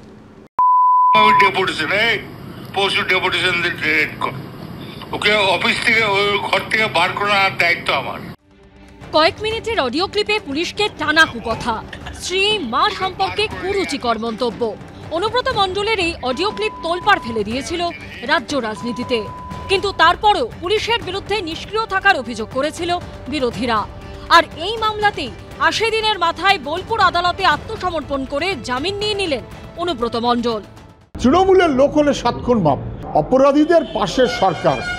এদিন সরকারি আইনজীবী বলেন, এই মামলা তদন্তকারী অফিসার উল্লেখই করেননি অনুব্রত মণ্ডল তদন্তে সহযোগিতা করেছেন কিনা বা তিনি তাতে সন্তুষ্ট কিনা। তাহলে অনুব্রত মণ্ডল আদালতে আত্মসমর্পণ করছেন কিভাবে?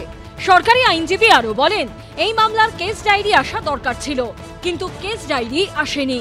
আগে কেস ডায়েরি নিয়ে আসুন।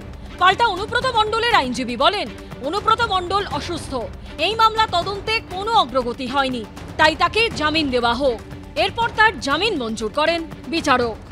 উনি তো অসুস্থ না, বয়স্ক অসুস্থ, সেই শর্তে বেল পেয়েছে, আমরা সারেন্ডার করে বেল পেয়েছি।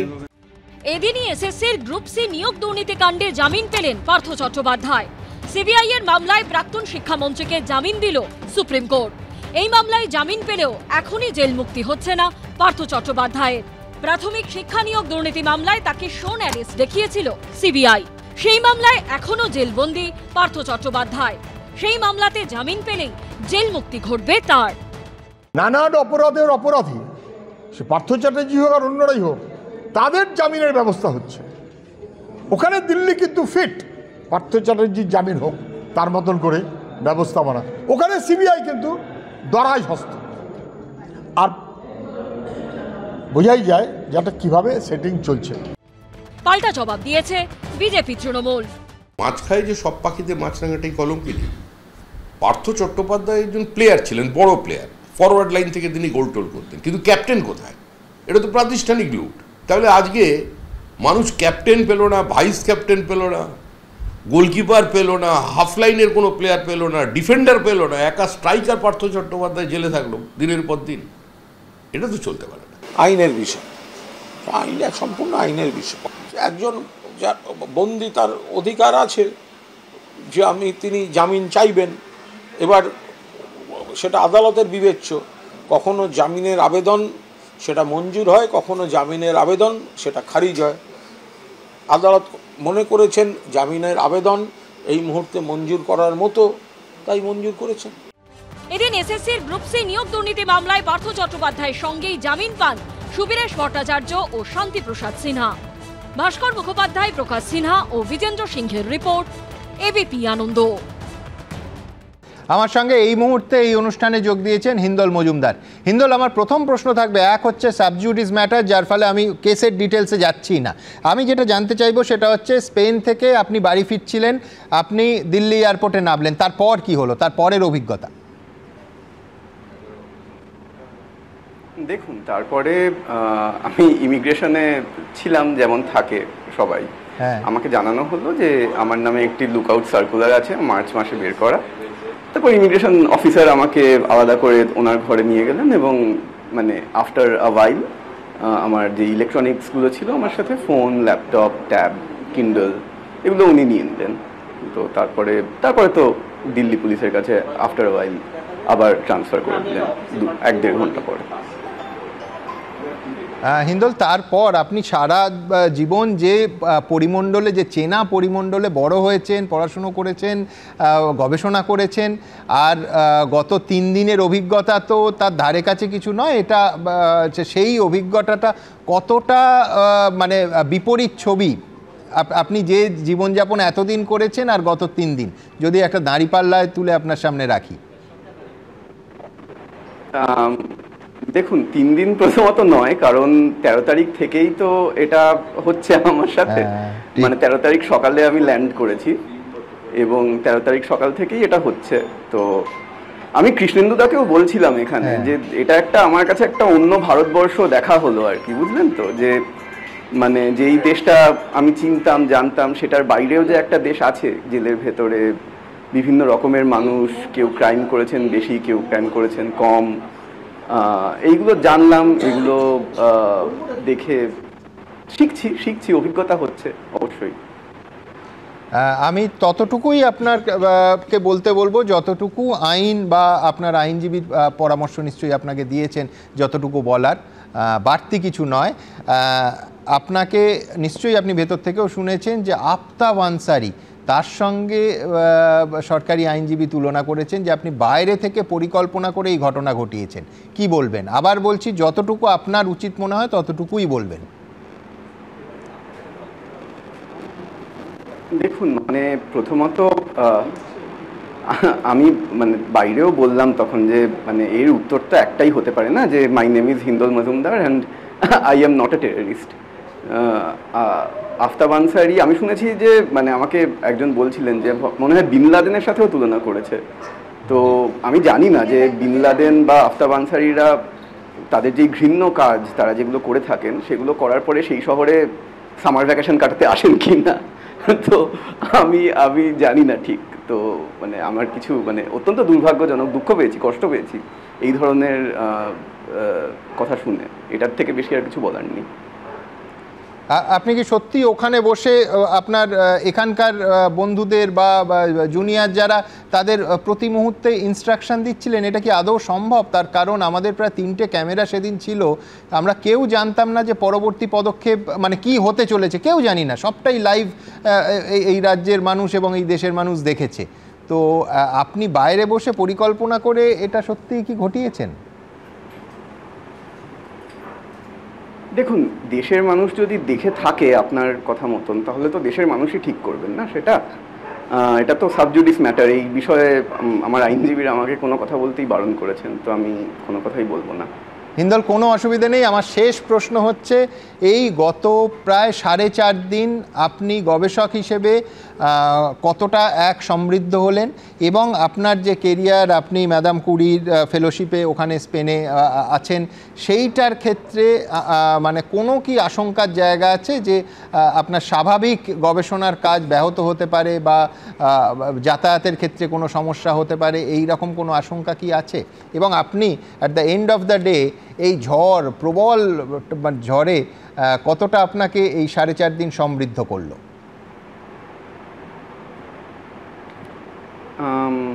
দেখুন, মানে প্রথমত আমার মনে হয় যে মানুষকে তো জলের মতো হওয়া উচিত, তো যেই পাত্রে রাখবে সেই পাত্রের রূপই ধারণ করে ভালোভাবে থাকা উচিত। তো আমি এর আগে ধরুন বার্সেলোনার 4 স্টার হোটেলে কনফারেন্সের জন্য লাঞ্চ খেয়েছি, কলকাতা পুলিশের বা দিল্লি পুলিশের লকআপে লাঞ্চ ডিনার করার অভিজ্ঞতা হলো, সবই অভিজ্ঞতা, এটাকে নিয়ে আমার কোনো মানে সমস্যা নেই। কিন্তু অবশ্যই দিনের শেষে আমি গবেষক, একজন গবেষণা করি এবং সেই ফিল্ডেই থাকতে চাই। আশা করছি মানে এটা তো মহামান্য আদালত ঠিক করবেন আমি যেতে পারবো কি না, গবেষণা করতে পারবো কি না। আমি তো কিডনি রোগ নিয়ে, কিডনি ডিজিজ নিয়ে গবেষণা করি।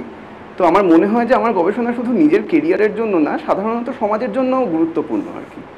তো এইগুলো দেখে যদি আমি আবার গবেষণা করতে পারি, সুযোগটা যদি আমি পাই কন্টিনিউ করার, আমি অত্যন্ত খুশি হব, এটাই। আমার শেষ প্রশ্ন, মারি কুরি যার নামে স্টাইপেন ফেলোশিপ পেয়ে আপনি ওখানে গেছেন, তার একটা বিখ্যাত কোট ছিল যে ভয় পাওয়ার কিছু নেই, পুরোটাই বোঝার ব্যাপার। তো দিনের শেষে কতটা বুঝলেন?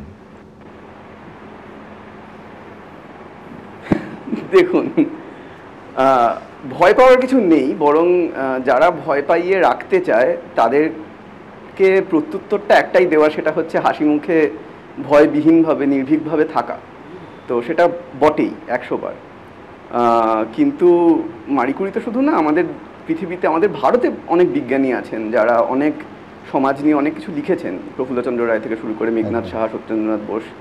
তো তাদের লেখা পড়েও আমরা তো এটা শিখেছি না যে মানে সমাজে অনেক কিছু আসবে, সমাজে অনেক রকমের শক্তি আসবে যারা আমাদেরকে দমিয়ে দিতে চাইবে, তার উল্টো দিকে আমাদেরকে লড়ে যেতে হবে। তো সেই লড়াইয়েরই একটা অংশ এটা, এইভাবেই আমি দেখছি আপাতত। অনেক ধন্যবাদ আপনাকে, মাথা উঁচু করে এই লড়াই জারি থাকুক। অবশ্যই অনেক ধন্যবাদ আপনাকে আমাদের সঙ্গে কথা বলার জন্য। আমি সরাসরি আমার পরবর্তী বক্তা বিশ্বনাথ চক্রবর্তীর কাছে চলে যাব। বিশ্বনাথ, দুটো ছবি একদম পাশাপাশি রাখুন। এক হচ্ছে একদিকে অনুব্রত মণ্ডল পুলিশ অফিসারের স্ত্রী এবং মাকে অকথ্য গালিগালাজ করলো, হুমকি দিল, কিন্তু তার ফোন সিজ হলো না, ভয়েস স্যাম্পল টেস্ট হলো না, বিরোধীরা গ্রেফতারের দাবি তুলছিলেন, আরও দলীয় স্তরে তার প্রমোশন হলো, আর আজকে আত্মসমর্পণ করে জামিন হয়ে গেল। অন্যদিকে দাঁড়িপাল্লার আরেকটা দিকে, একদিকে এই স্পেনে গবেষণারত উজ্জ্বল ছেলেটি, 2 চাকরিহারা শিক্ষক, 3 একাধিক জুনিয়র ডাক্তার, তারা কেউ গ্রেফতার হচ্ছেন, কেউ থানায় নিয়মিত ডাক পাচ্ছেন। আমি বলছি এর মধ্যিখানে কেউ যদি বলেন যে একই পুলিশের একদিকে সম্পূর্ণ নিষ্ক্রিয়তা আর একদিকে চূড়ান্ত অতি সক্রিয়তা, আমি বলছি এর কারণটা কি? আর এর কারণটা যাই হোক না কেন, আমাদের ভোটে এর আদৌ কোনো রাজনৈতিক তাৎপর্য আছে নাকি একটা সন্ধ্যের আলোচনার বিষয় হিসেবেই থাকবে? সক্রিয়তা পুলিশের এবং নিষ্ক্রিয়তা দুটোই একটা হলো শাসক দলের রাজনীতি, তার প্রভাবে, এবং শাসক দলের যে রাজনীতির নীতি সেইটাতেই পুলিশ অতি সক্রিয় হয়, কখনোই অতি নিষ্ক্রিয় হয়। কিন্তু আমি প্রথমেই একজন অধ্যাপক হিসাবে হিল্লোল মজুমদার একজন গবেষক, উদীয়মান গবেষক, স্পেনে গবেষণা করছেন, তাকে যেভাবে তড়িঘড়ি অ্যারেস্ট করা এবং তারপরে যেভাবে মানে আনসারুর সাথে তুলনা করা হলো, হ্যাঁ আফতার আনসারির সাথে তুলনা করা হলো, আর এখানে বিন লাদেনের সাথে তুলনা করা হলো, এটা আমি ধিক্কার জানাই, নিন্দা করি। এবং আমি মনে করি যে বাংলার একজন পথিতযশা মেধাবী বাঙালিকে যেভাবে এখানে নির্যাতনের শিকার হতে হলো, এটা বাঙালি মানে বাইরের রাজ্যে না, রাজ্যের মধ্যেই বাঙালিকে নির্যাতনের শিকার হতে হলো। এবং একই সাথে আপনাকে বলতে চাই যে মানে এর পেছনে কিন্তু পরিষ্কার রাজনীতির অঙ্ক আছে। অনুব্রত মণ্ডল বীরভূমে জেতাবে, 2026-এর বিধানসভা নির্বাচনে 11টা সিটের মধ্যে 11টাই হয়তো জেতাবে। ফলে অনুব্রত মণ্ডলকে যদি আমি অ্যারেস্ট করি, তাহলে রাজধর্ম পালন করতে গেলে আমার দল জিততে পারবে না, ফলে অনুব্রত মণ্ডলকে দিয়ে আমি ভোট লুট করাবো, তাকে দিয়ে শাসাবো, তাকে দিয়ে আমি দল পরিচালনা করব। তাই তার জন্য পুলিশের একরকম ব্যবস্থা, পুলিশের মা বোনকে দিয়ে গালাগালি করার পরেও মারধর করার কথা বললেও তার বিরুদ্ধে কোনো ব্যবস্থা নেব না।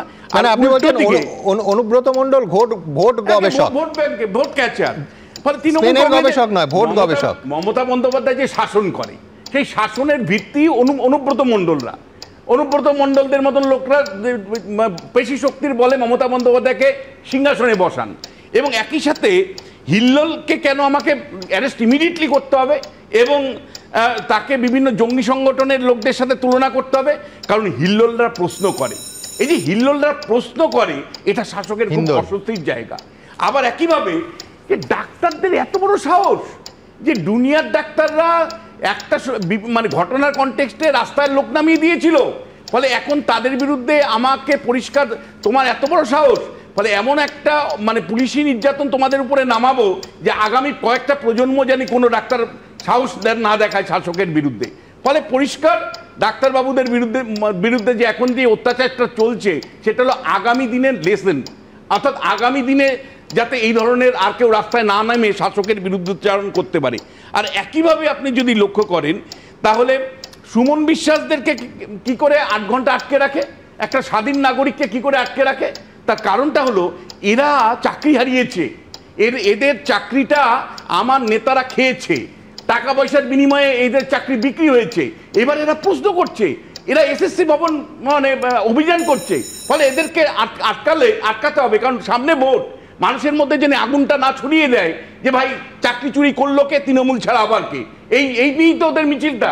ফলে দিনের শেষে আমি খুব পরিষ্কার করে আপনাকে বলতে চাই, এই যে বিভিন্ন আপনি কতগুলো কেস স্টাডি ধরে ধরে বলছিলেন যে কেন পুলিশ কোথাও এক এক রকম এক এক জায়গায় এক এক রকম অবস্থান নেন, এটার সাথে সরাসরি শাসন ক্ষমতার সম্পর্ক আছে, শাসকের রাজনীতির সম্পর্ক আছে এবং মমতা বন্দ্যোপাধ্যায়দের শাসন করবার যে ধরন সেই ধরনের সম্পর্ক আছে। আমি বলছি সুমনদা, এই মমতা বন্দ্যোপাধ্যায়কে তো আপনি আজকের থেকে স্টাডি করি না, যখন উনি বিরোধী ছিলেন তখন এই প্রশ্নটাই উনি বারবার রাখতেন যে কেন বিরোধী স্বরের পুলিশের নির্যাতন আসবে, কেন উনি বারবার এই প্রশ্নটা রাখতেন যে কেন পুলিশ এত তৎপর হবে, কেন পুলিশ নির্যাতন করবে।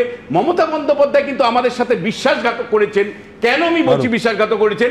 কারণ তিনি যখন শাসন ক্ষমতায় এসেছেন তিনি সমস্ত বিরোধীকে প্রথম কথা হচ্ছে চেষ্টা করেছেন। অনুব্রত মণ্ডলের কথা দিয়ে বললেন, আমি জানি শুভেন্দু অধিকারীও খুব কম কুৎসিত কথা বলেন না, যদি উনি হাইকোর্টের রক্ষা কবচে আছেন। এমনকি সুকান্ত মজুমদার, এই ভাই দ্বিতীয় কথা, সুকান্ত মজুমদার কদিন আগে পুলিশকে গালিগালাজ করতে গিয়ে যৌনকর্মীদের গালিগালাজ করেছেন। আমি শুধু অন্য একটা প্রশ্ন, আমি বলছি অপরাধ কগনিজেবল অফেন্স হলে অ্যারেস্ট করো না। আমি বলছি আমি সুকান্ত মজুমদার আর শুভেন্দু অধিকারীকে অ্যারেস্ট করছি না, সেজন্য আমি আমার দলের কাউকে বলবো না, এটা কোনো লজিক হলো? এইখানে বিশ্বনাথ দা বলছিলেন, আমার শুনতে শুনতে না আমার ওই মানুষের মনের অবদমিত কথাগুলো যদি মুখ ফুসে বেরিয়ে যায় তাকে বলে ফ্রয়েডিয়ান স্লিপ। বিশ্বনাথ বাবু যখন বক্তব্য শুরু করলেন, ফ্রয়েডিয়ান স্লিপ কিনে জানি না, উনি আফতাবউদ্দিন আনসারি বলতে গিয়ে আনসারুল বাংলা বলে ফেলছিলেন, মানে শুভেন্দু অধিকারী ডায়লগুলো। আমি জানি না শুভেন্দু অধিকারী স্ক্রিপ্টটা উনি ডক্টরিং করে দিচ্ছেন কিনা, ওই অবচেতন মনে ফ্রয়েডিয়ান স্লিপ হয়ে বেরিয়ে যাচ্ছে কিনা। কারণ ঠিক বিজেপি যে ভাষায় বলছে উনি বিজেপির ভাষাটাই বলছে, এখন ওনার কথা বিজেপি বলছে না উনি বিজেপির কথা বলছেন, সেটা পরিষ্কার করে দিলে একটু ভালো হয়। শুনুন, আমি একটু বলছি কি, এটা না একটা কোনো অত্যন্ত না, একটা কুৎসিত ধরনের অবস্থান। আপনি আফতাবউদ্দিন আনসারীকে আপনি আনসারুল বাংলা বলছেন, শুভেন্দু অধিকারী ভাষণ বলছেন, আপনি কিন্তু আমার প্রশ্নে আপনি জেনে বুঝে বলছেন, সেটা বলে দিন। আপনি আমার প্রশ্নের উত্তর দিতে পারছেন না। আপনি কখনো সমীরদাকে বলছেন যে তৃণমূল বিরোধী, তো কখনো আপনি আমাকে বলছেন বিজেপি, কখনো আপনি ফ্যাক্টের উপর ভিত্তি করে বলতে পারছেন না কেন পুলিশ বিভিন্ন জায়গায় বিভিন্ন অবস্থান নিচ্ছে।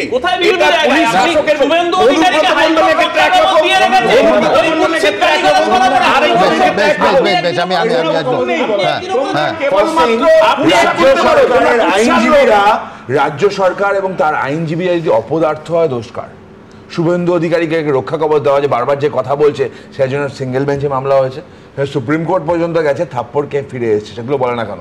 মামলাটা সুপ্রিম কোর্ট পর্যন্ত গেছিল না নিয়ে। আমি আইনের থেকেও গুরুত্বপূর্ণ, আমি নজরুলদার কাছেই আসবো, কিন্তু সম্পূর্ণ অন্য একটা বিষয়, যে বিষয় আমাকে, আপনাকে, অরূপকে, তরুণকে, কৌস্তবকে, সবাইকে উদ্বিগ্ন করবে। মধ্যরাতে মধ্যমগ্রামে গতকাল কি হলো, এর স্পষ্ট উত্তর নিঃসন্দেহে পুলিশ এনআইএ এখন ঢুকে পড়েছে, তারা নিশ্চয়ই আমাদের দেবেন, কিন্তু আমরা জানি না যে উড়ালপুলের নিচে একটা বিস্ফোরণ হলো এবং তাতে উত্তরপ্রদেশের একজন বাসিন্দা তিনি মারা গেলেন এবং তার ব্যাগ থেকে একাধিক তার ইত্যাদি পাওয়া গেল। আইইডি বিস্ফোরণ অনেকে বলছেন, এনআইএ সেখানে চলে এলো। আমাদের প্রশ্ন খুব স্পষ্ট, সেটা হচ্ছে এই মধ্যরাতে মধ্যমগ্রামে ফ্লাইওভারের নিচে হলোটা কি? পরে প্রতিবেদন। মধ্যরাতে মধ্যমগ্রামে রহস্যজনক বিস্ফোরণ, মৃত্যু হলো উত্তরপ্রদেশের বাসিন্দা সচ্চিদানন্দ মিশ্র। পুলিশ সূত্রে খবর, মৃতের ব্যাগ থেকে উদ্ধার হয়েছে কালো টেপ, তার, চার্জার ও একটি ইলেকট্রনিক ডিভাইস। আইইডি বিস্ফোরণ, উঠছে প্রশ্ন। রবিবার রাত 12:57 নাগাদ মধ্যমগ্রাম হাই স্কুল থেকে মেরে কেটে 100 মিটার দূরে রবীন্দ্র মঞ্চের চত্বরে আচমকা বিকট শব্দ। বিস্ফোরণে কেঁপে ওঠে গোটা এলাকা, ভেঙে চুরমার হয়ে যায় স্কুলের নোটিশ বোর্ডের কাঁচ।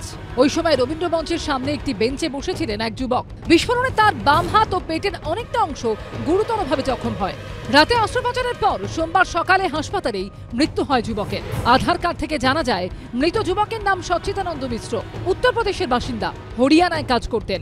কিন্তু উত্তরপ্রদেশের বাসিন্দা অত রাতে মধ্যমগ্রামে কি করছিলেন?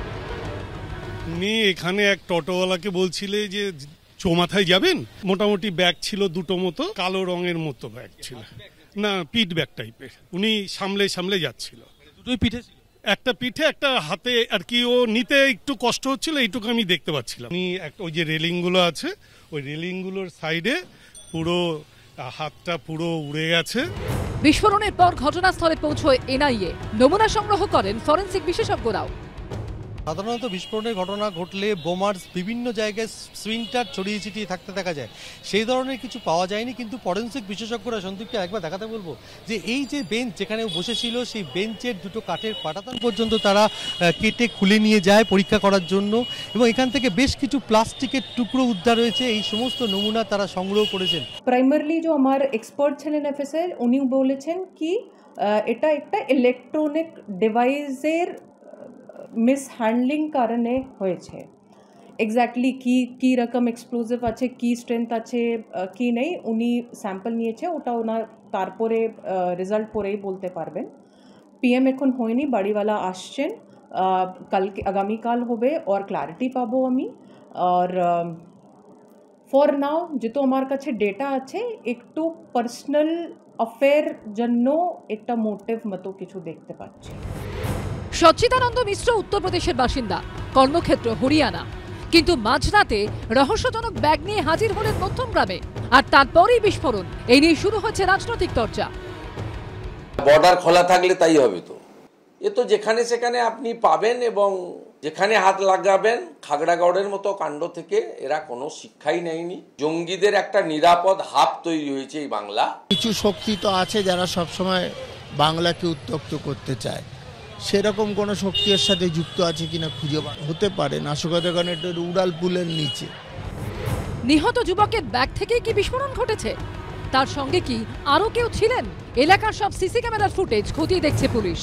সমীরণ পাল ও আবির দত্তর রিপোর্ট, এবিপি আনন্দ। মধ্যরাতে মধ্যমগ্রাম ফ্লাইওভারের নিচে ঠিক কী হচ্ছিল? আমি বলছি পরিকল্পনাটা সহজ নয়, ইন্টারস্টেট নাশকতা আমরা জানি না। উত্তরপ্রদেশের বাসিন্দা, তিনি কাজ করেন হরিয়ানায়, এবং এই বিস্ফোরণের এতটাই তীব্রতা ছিল যে 100 মিটার দূরে একটা স্কুল ছিল। সৌভাগ্যক্রমে মধ্যরাত, স্কুল বন্ধ ছিল, কিন্তু তার নোটিশ বোর্ডের যে কাঁচ, ওই বিস্ফোরণের ইম্প্যাক্টে সেই কাঁচ চূর্ণ বিচূর্ণ হয়ে গেছে। কি মনে হয় নজরুল্লাহ? দেখুন, আমি একটা কথাই বলবো যে আমাদের পুলিশে, আমি অনেকদিন কাজ করেছি, আমাদের ইউনিফর্ম পরা পুলিশ যেরকম আছে, সেরকম সাদা পোশাকের ইন্টেলিজেন্স ব্রাঞ্চ বা স্পেশাল ব্রাঞ্চের লোকও আছে। এই যে এলাকার ঘটনা সেখানেও আছে। তো আমাদের পুলিশের লোকেরা এতটা তৎপর যে ধরুন দুজন মাস্টার মশাই কি ফোনে কথা বলছে সেটা তারা জেনে যাচ্ছে। কিন্তু একজন লোক উত্তরপ্রদেশ থেকে হোক বা অন্য জায়গা থেকে হোক, আমাদের রাজ্যের মধ্যে ঘোরাঘুরি করে একটা জায়গায় বিস্ফোরক নিয়ে আছেন, আমি বলছি না কোন পার্টির সঙ্গে যুক্ত, কিন্তু তার খবর রাখা বা তার বিরুদ্ধে ব্যবস্থা নেওয়া কি পুলিশের কাজ নয়? তো এখানে যে তদন্ত যদি হয়, তো আমাদের মাননীয় মুখ্যমন্ত্রী তো বুক টুয়ে বলেছিলেন যে যত যার কাছে বোমা আছে, যন্ত্রপাতি আছে, সব উদ্ধার করতে হবে। যদি যারা উদ্ধার করবে তারা পুলিশে থাকবে, আর যারা করবে না, ফুর্তি করবে, তাদের পুলিশে থাকার দরকার নাই। আপনি আমাকে দেখাতে পারবেন যে একজন পুলিশের কাজ গিয়েছে এই বিস্ফোরক উদ্ধার না করার জন্য? আমি অভিযোগটা শুনলাম, কিন্তু নজরুলবাবু যখন দায়িত্বে ছিলেন, লালবাজারে পুলিশ হেডকোয়ার্টারের পাশে রশিদ খান ওরকম বোমা মজুত করে রাখেন, সেই খবর ওনাদের কাছে পৌঁছয়নি। এক, দ্বিতীয়ত আমি আসছি, প্লিজ দাঁড়ান, আমি বলে নি। দ্বিতীয়ত, এর আগে কদিন আগে সময় মুর্শিদাবাদের ঘটনা আমরা দেখেছিলাম, বিজেপির 2 কর্মী নিমতিতা রেল স্টেশনে বোমা রাখে নাশকতা করতে গিয়ে হাতে নাতে ধরা পড়েছিল মানুষের হাতে। আমার মনে হচ্ছে বিজেপি তো এ রাজ্যে পরিযায়ী নেতা পাঠায়, এ রাজ্যের নেতাদের উপর ভরসা করতে পারে না, তাই বিজেপি এবার টেররিস্টদেরও এ রাজ্যের বুকে ভরসা করতে পারেনি, ওই জন্য পরিযায়ী টেররিস্ট টানিয়েছে কিনা। এই মিশ্রাজি দুটোই ডবল ইঞ্জিনের রাজ্য, ডবল ইঞ্জিনের রাজ্য থেকে উত্তরপ্রদেশ আর হরিয়ানা থেকে পরিযায়ী টেররিস্ট টানিয়েছে কিনা, যাতে নরেন্দ্র মোদী সবার আগে বাংলাকে বদনাম করা যায়। দেখো, ভেরি সিরিয়াস নোট, আমি একটা তরুণকে বলি, 22 তারিখ এই রাজ্যে, হ্যাঁ আমি আসছি নজরুলদা, এই রাজ্যে প্রধানমন্ত্রী আসছেন, সুতরাং বিষয়টা অত্যন্ত গুরুত্বপূর্ণ। রাস্তা একটু রাত বাড়লে বেরিয়ে যাবে, রাস্তা দেখবে পুলিশ দাঁড়িয়ে থাকে হাত পেতে। পুলিশ কোথায়? First thing. সেকেন্ড, তোমরা আমদানি করছো।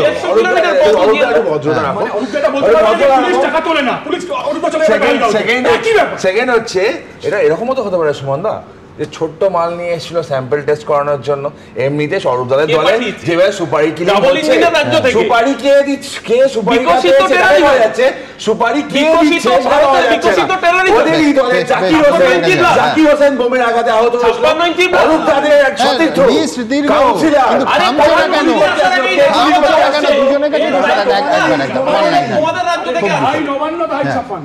আপনার যুক্তি তর্কের কথাটা আমি বিস্তারিত বলেছি তো অরূপ দয়া করে বলুক যে রশিদ খানের ডেরায় বিস্ফোরণটা কত তারিখ হয়েছিল, আর ওই তারিখে আমার পোস্টিং কোথায় ছিল। না না, আমি সেটা বলছি, আপনি যে পুলিশের কথা বললেন, লালবাজার হেডকোয়ার্টারে, একজনের বিরুদ্ধে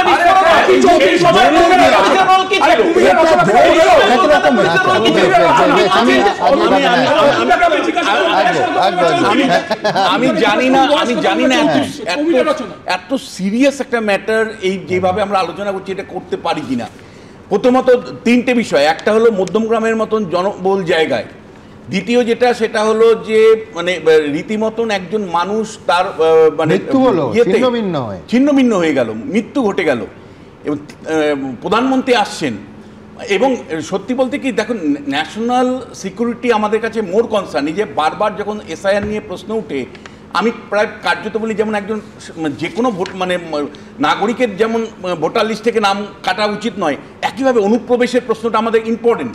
অনুপ্রবেশের মধ্য দিয়ে এই লোকটা আসলো কিনা, এই লোকটার সাথে অন্য কোনো সম্পর্ক আছে কিনা, এবং একই সাথে প্রধানমন্ত্রী সফরের কনটেক্সটে, প্রধানমন্ত্রীর নিরাপত্তার কনটেক্সটে এটাকে গভীরভাবে ভাবা। আমি দুটো শব্দই নেব, অনুপ্রবেশ নেব, ওর পরিযায়ীটাও নেব। আমরা ঘটনা তো জানি না, কিন্তু নিঃসন্দেহে সাধারণভাবে এই ঘটনার কোথা থেকে ঘটলো, কিভাবে ঘটলো, কেন ঘটলো, পেছনে কোন পরিকল্পনা, এটা আমাদের জানতে হবে। নিঃসন্দেহে এনআইএ অথবা পুলিশ আমাদের জানাবে। আর বিশেষ করে সেটা না হলেও যথেষ্ট গুরুত্বপূর্ণ, কিন্তু 22 তারিখ প্রধানমন্ত্রীর সফর এই রাজ্যে, তার আগে এই ধরনের একটা ঘটনা নিঃসন্দেহে উদ্বিগ্ন করে। আর এইখান থেকে আমি আমার পরের প্রতিবেদন আপনাদের সামনে রাখবো যে পরিযায়ী শ্রমিকরা যদি পশ্চিমবঙ্গে ফিরে আসে, এ রাজ্যে পরিযায়ী শ্রমিকদের জন্য আজকে প্রকল্প ঘোষণা করলেন মুখ্যমন্ত্রী মমতা বন্দ্যোপাধ্যায়। প্রাথমিকভাবে এককালীন 5,000 টাকা এবং বিকল্প কাজের ব্যবস্থা না হওয়া পর্যন্ত প্রতি মাসে 5,000 টাকা করে পুনর্বাসন ভাতা মুখ্যমন্ত্রী নিজেই ঘোষণা করলেন। দেখুন, ভিন রাজ্যে পশ্চিমবঙ্গের পরিযায়ী শ্রমিকদের বাংলাদেশি সন্দেহে হেনস্থার অভিযোগে সরব তৃণমূল। এই নিয়ে লাগাতার আন্দোলন করছে তারা। পাল্টা বিরোধীরা প্রশ্ন করছে, পশ্চিমবঙ্গে যদি তৃণমূলের আমলে উন্নয়নের জোয়ার এসে থাকে, তাহলে এখনো লক্ষ লক্ষ শ্রমিককে পেটের দায় ভিন রাজ্যে যেতে হয় কেন? হেনস্থার মুখোমুখি হয়ে যে পরিযায়ী শ্রমিকরা বাধ্য হয়ে ঘরে ফিরছেন, তাদেরও অনেকেরই প্রশ্ন, ফিরে তো আসতে হলো, কিন্তু এ রাজ্যে কি কাজ জুটবে? এই বিতর্কের আবহেই পশ্চিমবঙ্গে ফিরে আসা পরিযায়ী শ্রমিকদের জন্য প্রাথমিকভাবে এককালীন 5,000 টাকা ও বিকল্প কাজের ব্যবস্থা না হওয়া পর্যন্ত প্রতি মাসে 5,000 টাকা করে পুনর্বাসন ভাতা ঘোষণা করলেন মমতা বন্দ্যোপাধ্যায়। শ্রমশ্রী নামে নতুন প্রকল্প ও তার পোর্টাল চালুর কথাও জানালেন তিনি। ফিরে আসার পর 12 মাস অর্থাৎ 1 বছর চলবে ভাতা প্রদান। যারা ফিরে আসবেন এককালীন ভ্রমণ সহায়তা সহ আমরা 5,000 টাকা দেব। পুনর্বাসন ভাতা মানে আমরা ফিরে আসার পর 12 মাস মানে 1 বছর নতুন কাজের ব্যবস্থা না হওয়া অবধি প্রতি মাসে তাদের 5,000 টাকা করে দেওয়া হবে। তো অনেকে আছে যারা হয়তো নাম নথিভুক্ত করেনি, তারা নথিভুক্ত করতে পারে। এটা অনলি বাংলার পরিযায়ী শ্রমিক। সমষ্টির নামে একটা পোর্টাল করলে তাকে একটা আই কার্ডও দিয়ে দেবে। মুখ্যমন্ত্রীর এই ঘোষণাকে খোঁচা দিয়েছেন শুভেন্দু অধিকারী। কেউ নেবে না, পরিযায়ী শ্রমিকরা ডেলি 5,000 টাকা রোজগার করে। মমতা ব্যানার্জি জানে না 349 টাকা লাগে মোবাইলে রিচার্জ করতে। 1 কুইন্টাল মোটা চালের কেজি হচ্ছে 3,500 টাকা, 3200 থেকে 3,500 টাকা। 15 টাকা প্রায়, কখনো 14-15 আলুর কেজি। 5,000 টাকায় কিছু হয় না, তাও তো আপনি 6 মাসের জন্য দেবেন, ভোটের পরে বন্ধ হবে। রাজনীতিবিদরা রাজনীতির লড়াই করবেন, কিন্তু মূল প্রশ্ন হলো ঘরে থেকে কাজ করে স্থায়ীভাবে পেটের ভাত জোগাড় করা যাবে এমন পরিস্থিতি কি কোনোদিন তৈরি হবে? দেশজুড়ে পরিযায়ী শ্রমিকদের পরিস্থিতি যে কি ভয়ঙ্কর দুর্বিষহ তা তো করোনাকালে স্পষ্ট হয়ে গেছে। কোনোদিন কোনো নেতা নেত্রী কি ভোটে জেতার রাজনীতি ছেড়ে এই পরিস্থিতি শোধরানোর দিকে মন দেবেন? সুদীপ্ত আচার্য, উজ্জ্বল মুখোপাধ্যায় ও বিটন চক্রবর্তী রিপোর্ট, এবিপি আনন্দ।